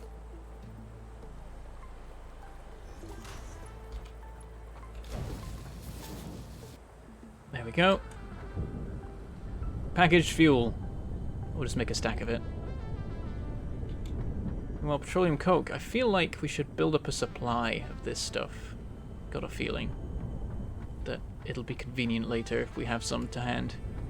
So I'm going to put this on the belts.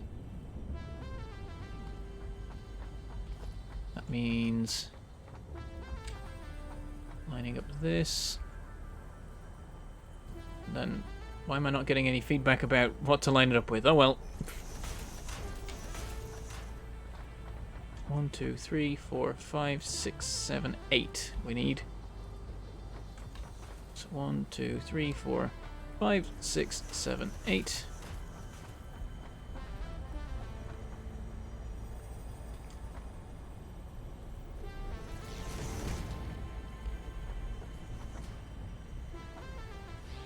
Here.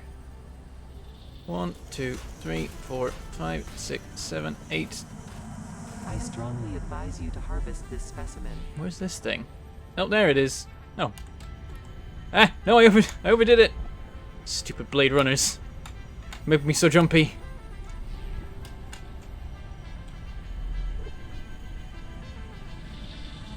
Harvest.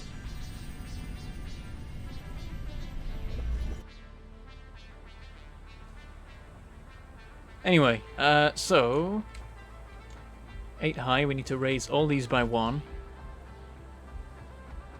Did I raise that one? Yeah, I did. Okay.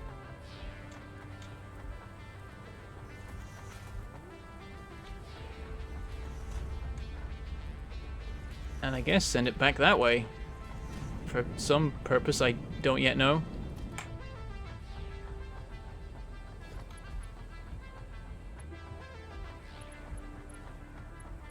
So this is petroleum coke.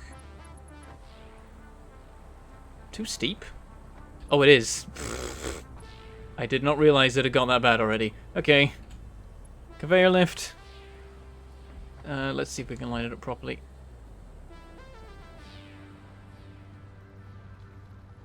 I think that's right. Yep, nailed it.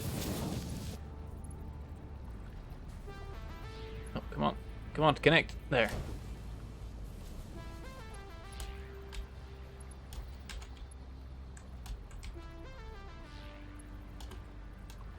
Can't build it because I'm still on where it's going to be. There we go. Aha! If I crouch, I'm allowed to build it. Except that I messed it up and didn't click in time. And it goes too fast, and then it's trying to have me build it on the other side. Come on. There we go. I feel like I should just be building this from ground level. It would actually probably be easier.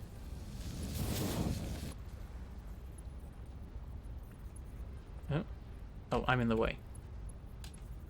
Barely. There we go. I count as being in the way every time. I've just built... That's not right. Okay, let's get off this belt. We don't need to now. It's we're closer to it anyway.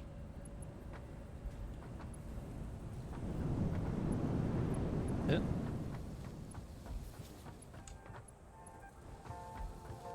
And then one of the things. That's actually quite pixelated, this, isn't it? Jeez. Do I have some of this on me already? No, I don't. Just not picking it up then. I'm going to leave this for now. Let's go back. Oh, I could have used the tubes. Always use the tubes.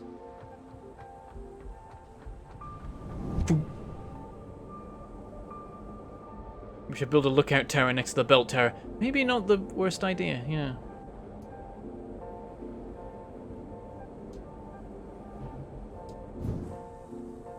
Alright. We are basically done for today, I think. I think it's time to wrap... I know! Time to wrap up. But I want to make one more thing before we're done. Because I've been talking about it already. And it's a cool little idea, and I think it'll be interesting to see. So, I'm going to make my interchange. My central hypertube station. But where?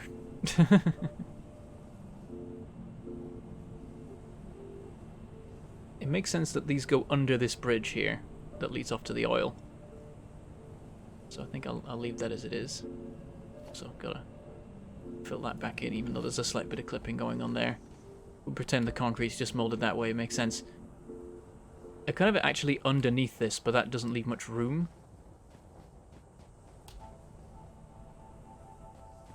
Got a bit further back this way because there's plenty of space under here that's unused right now. Yeah, my Blade Runners were floating next to me in the tube. That just happens, you know. I could have it be a mirror of this, even.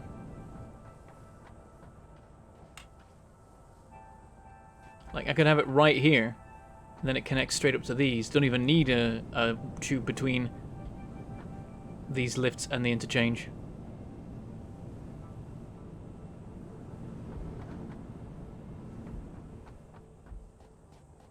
The tube station. Yep, keep it simple.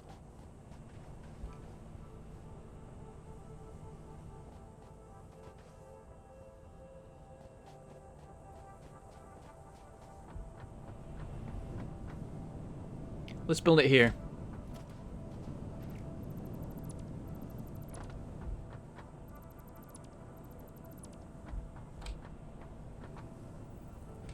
We're going to have it on the same level as these. Which I can just jump up with my blade runner is nice.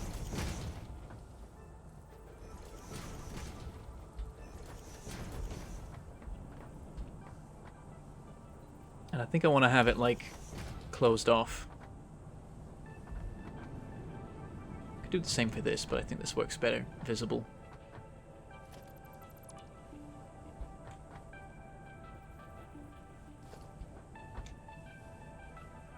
So this is, we only actually need 4 tubes right now, so I could just set up those. So vehicles, tubes are in vehicles, I enjoy this. There we go, so home, oil, steel, power. Easy as. And then there's another one to go over to like the biofuel, but nobody cares about that, so... Actually, this one could go to that later once I've moved the hub to probably here, because there's a bit of an open space here that's not going to be used for anything else, so... Makes sense. Gonna have to clear this out, put some proper stuff back here for me to step on when I come out of the tubes.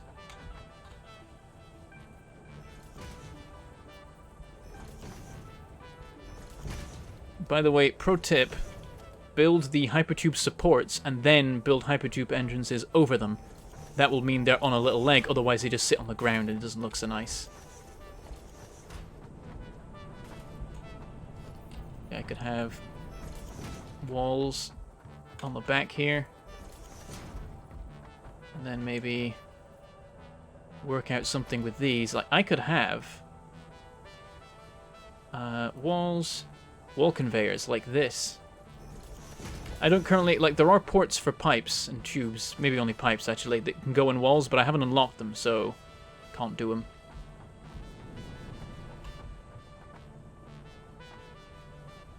So we then copy, actually no, I need to specifically build the supports. Basically in the wall, in these ports, kind of works.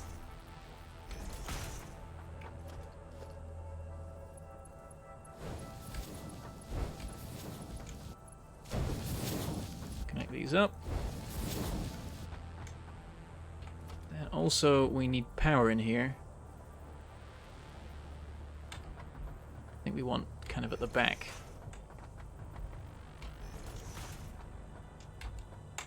And now these become catapults that will send us out of this building if we step in them, which we'll do once, just for the fun of it, you know. And then probably a few more times accidentally, because, you know, that's how it goes. So, thoop. Just get pelted out the back of the building. So this one is actually going to go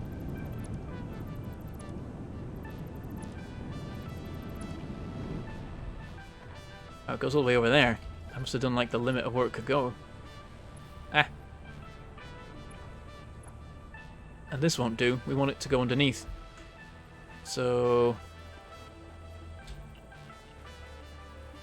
go here, and then up into here. This guy needs to go into here. And by the way, there's different build modes. So noodle is the one you want for hypertubes. That makes it a smooth ride. You press R to swap between. Vertical is for like certain pipe designs. Default is very similar, to be honest, but vertical does a lot of things where it tries to make like straight up sections in the belts, in the whatever your buildings. Default is just normal conveyor building, I think, but then there's also like a conveyor specific. It's a bit confusing, but noodle is the one you want for tubes anyway.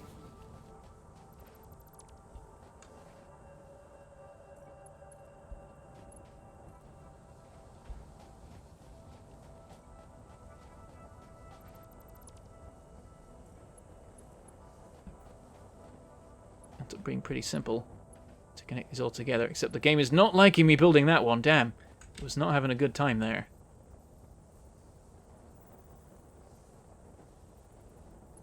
Leave it like that. Into there. Easy enough. Though, oh, this doesn't have enough clearance. I want to also be able to get under these when they're not going under the bridge. I can raise it.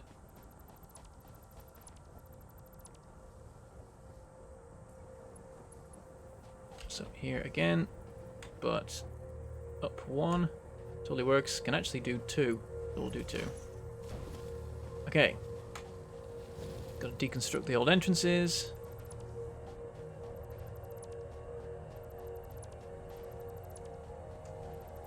All the infrastructure for powering them. The dropped frames. Yep, it's happening. It's happening for me though, as well as you. So it's all different. It's all different ball game now.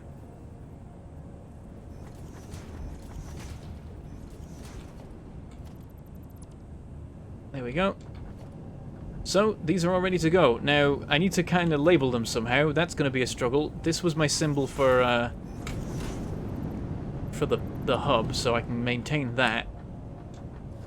As for everything else, what small items can I use to do it? I could just put something on a belt, if all else fails. Oh yeah, I've got the giant fluid buffers now. I didn't build any of those. I should have done. Oh, it's huge! Nice. Okay, I can use personal storage box actually to indicate home. Yeah, let's change that.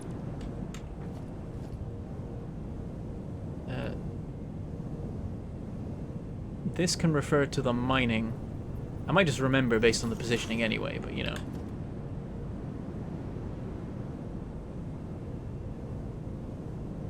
Oh, can I put one of these in here as an indicator? It's a bit chunky. It's the smallest thing we got.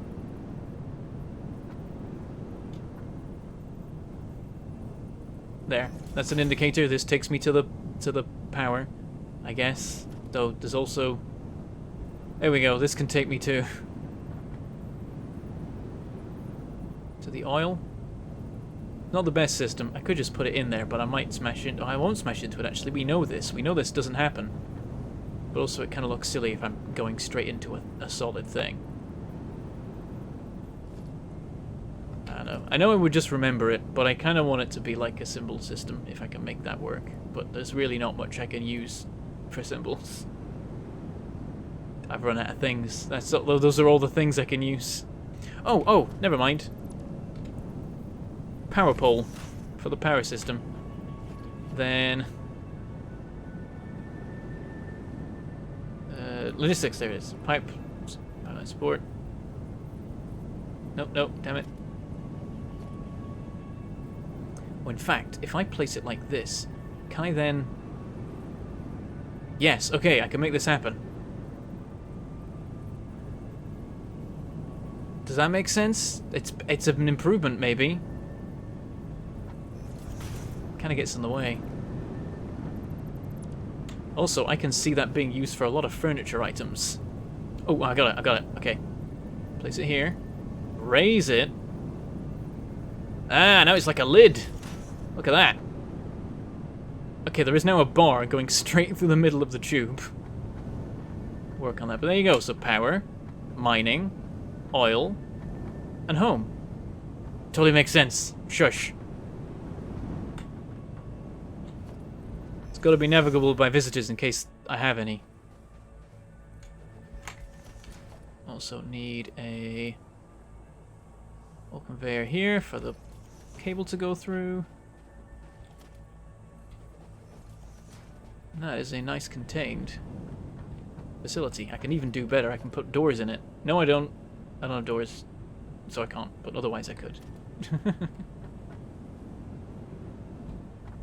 Alright. See, it's a little bit squiggly at the start. Can work on that maybe. And at the end as well, honestly. Here we are back at base. There's more I can do here yet, I don't think. No, it's all fancy tech I don't have yet that I need to make for this to work. We'll get there. I need to get on like some sulfur. I haven't even unlocked like the basic sulfur stuff yet. Like I just need to have enough sulfur to make some gunpowder. Though of course I haven't got much further. I need to make some.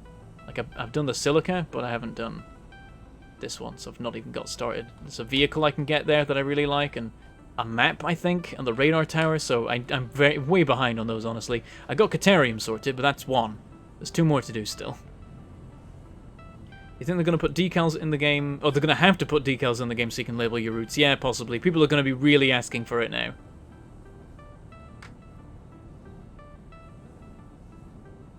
And also, I've been ignoring the chat for, like, way too long. Sorry.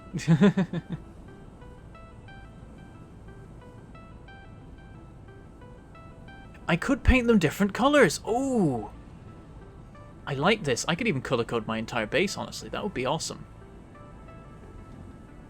It'll have to be another time. We're like, I gotta wrap up for today. I said 2 to 4 hours, and we're approaching the 4-hour mark, so it's time to wrap it up. So there's one last thing we gotta do to finish this all off, which is to take this one to oil. Yep, just went straight through that bar. Everything's fine. Don't mind me.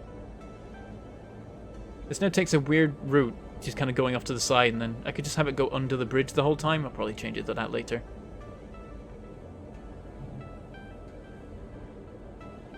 Boop.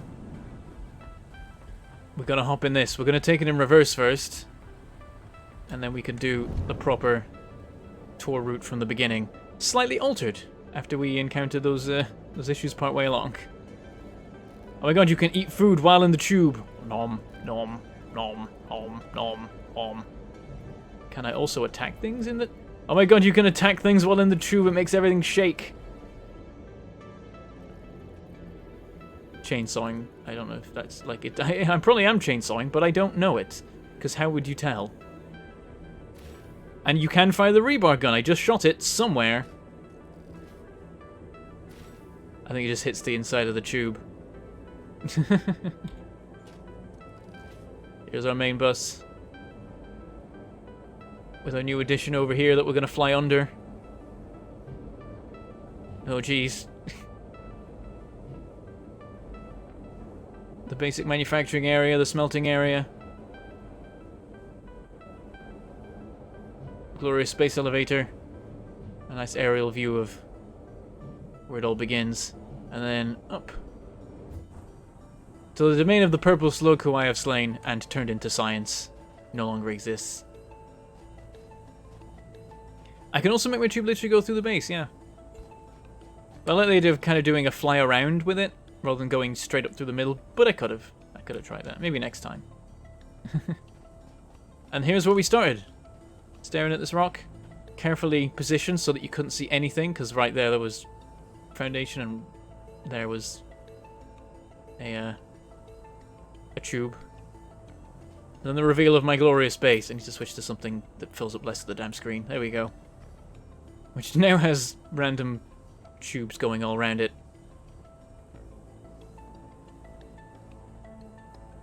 Tube is also subject to gravity. You can get an insane speed if placed correctly on times. Well, we have a bit of that in this one at the end of our journey, but here we go. Let's take the tour for the final time. Now that you've seen the whole place from the inside, you can see it from the outside again, and this time you'll have a clue what's going on. There's our lovely elevator system that I'm really proud of for getting between the different floors. Every floor has a tube for getting to every other floor, complete with signposts telling you which floor it takes you to. Why is there a power pole on its own in the middle there? That's weird. When did I do that? So our smelting area, manufacturing area again. We slow right down for this bit. We just run out of all our momentum. So now higher than we started. The work we did today making our manufacturers, the first ones in the factory. Ridiculous amount of screws we need to make that's ruined our rod production. Oh look, there's no reinforced iron plates! Oh no! Oh, it's all a mess. Gotta work on that. Our lovely storage area and our belt spaghetti that isn't spaghetti, and then we do a last quick look to all of them as we blast off towards the oil area at full speed before going into space, so we can get a good aerial view of the whole thing and then carefully position to land in here.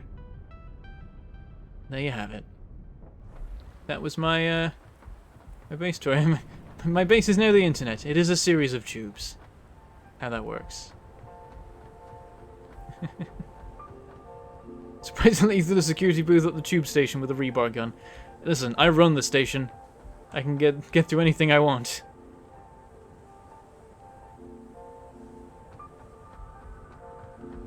And yeah, so the oil stuff is very intriguing with how it's changed, and I'm interested to explore that some more.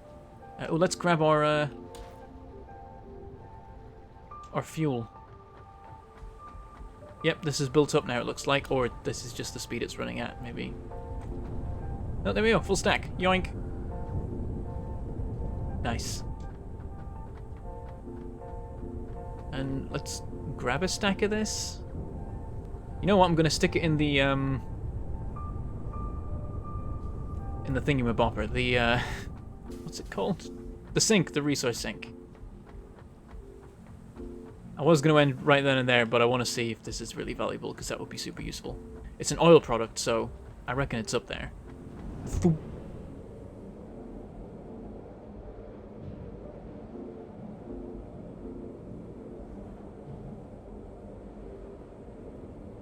I guess we'll end in the hub instead.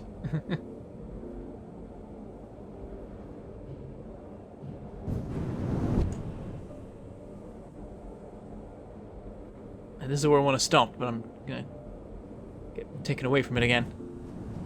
Yep, this is all gonna have to move later. If I do another base tour, you'll see it all shifted. Right, what are we at? 68894. 200 petroleum coke. It's going to take a minute for this to go through. Respectable pace. Could be better, could be worse. A couple of seconds to do 1% though. Okay, more than a couple seconds. We're going to need way more of this if we want to make some more coupons. Like, I've only got one to spare right now. And in the shop, I still need doors of any kind. It's only 2 though. I need 1 more and I can get doors. I need windows, that's 9. That's going to take ages. Pipeline wall attachments, power, wall power poles Mark 1 and Mark 2. Oh no, there's more. I'm unlocking more things I can't afford. I want the pillars. I want to get pillars, they're cool. I want to use pillars to uphold my giant sky base.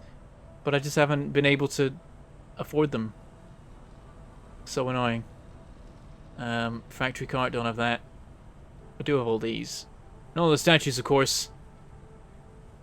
That's the dream. One day. And then equipment and parts don't matter. Except the coffee cup. I do need to get a coffee cup. It's important. Okay, and yeah, then all the random stuff we can buy. Bulk. Gets expensive though. It's not worth it. It's just not at all worth it. You're going to be chucking those things in the sink later. It's not a good idea. So yeah, it got through 600. So each one's worth 30, I guess. Sounds about right.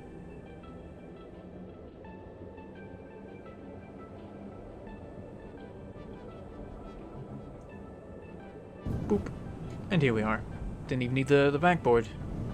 Honestly, I can have the backboard be closer and have them actually be more like buildings. Just need doors now, and then I can actually put doors on it.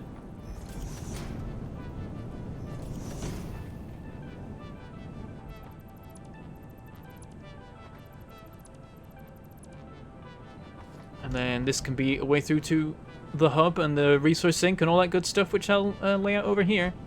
And I'll clear it out from this place. And there we go. That's my future project plans as well. Nice. Alright. Let's go to the hub then. Boop.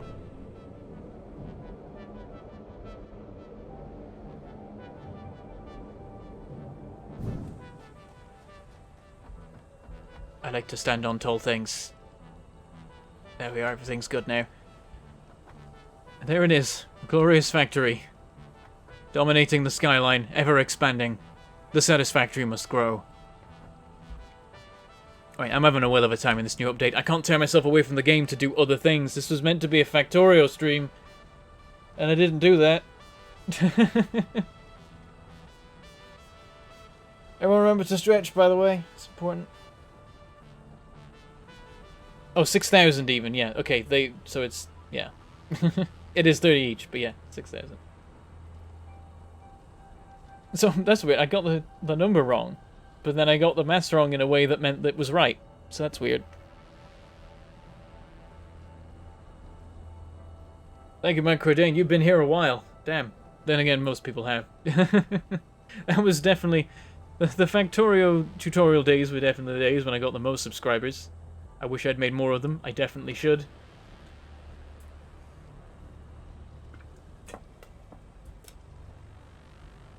I definitely could have worked harder on that. I kind of regret that, but I did make, like, a couple of key ones that people really wanted to see. The oil one and the trains one, which are the really confusing ones for people.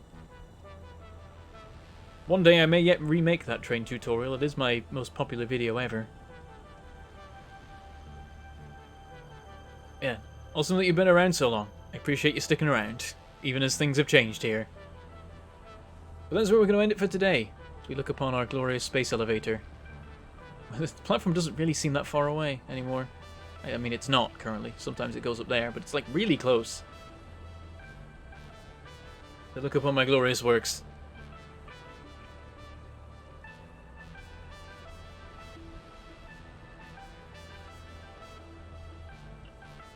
Oh, you came in during the E stream. Did he send anyone to me, or like how did that? I didn't notice an awkward cross-platform raid. One more trim for the torch tube for the thrill. Fine. Alright, one more time. Let's go find it. That's why I start wrapping up at like 3:45 hours. Because I know I'll end up going for at least another 15 minutes. Even as I say I'm ending.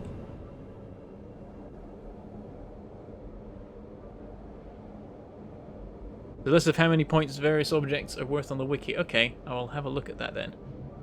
I imagine someone would do the science sooner or later. Wow, it is foggy. Damn.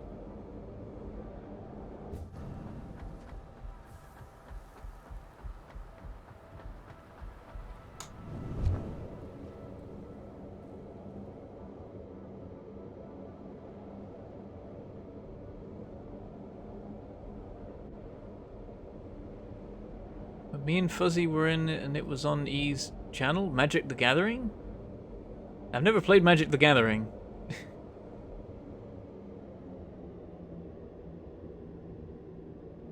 Unless you're saying something else. 10 months ago? I didn't play Magic the Gathering 10 months ago either. Or a year. I'm very confused.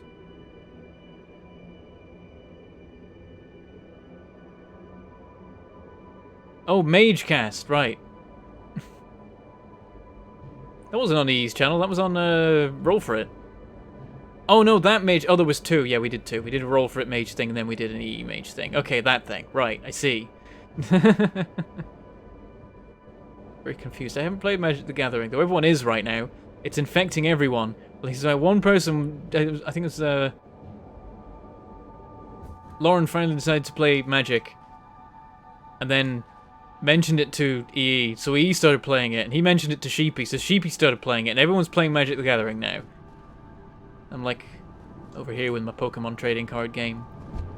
Basically the same, except way crapper. But it's Pokemon, damn it, it's important. We're doing the final tour, here we go.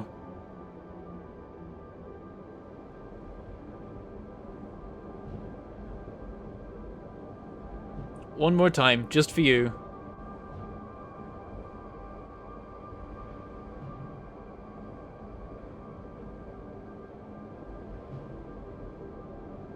This time in the night. I've got the torch on as well, so there's kind of a beam in front of me.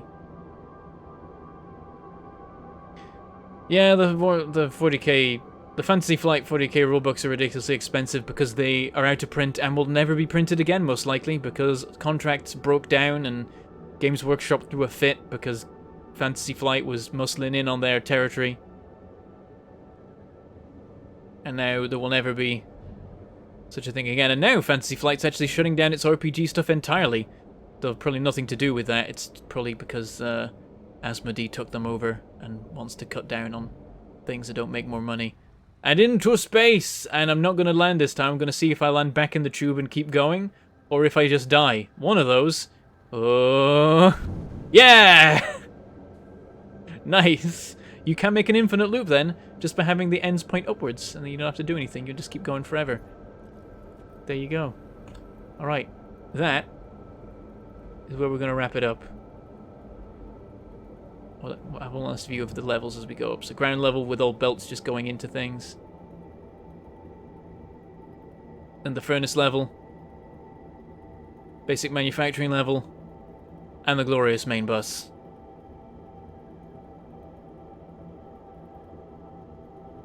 And that. So we'll wrap it up for today. Thank you everyone for watching. You've all been awesome. I appreciate you.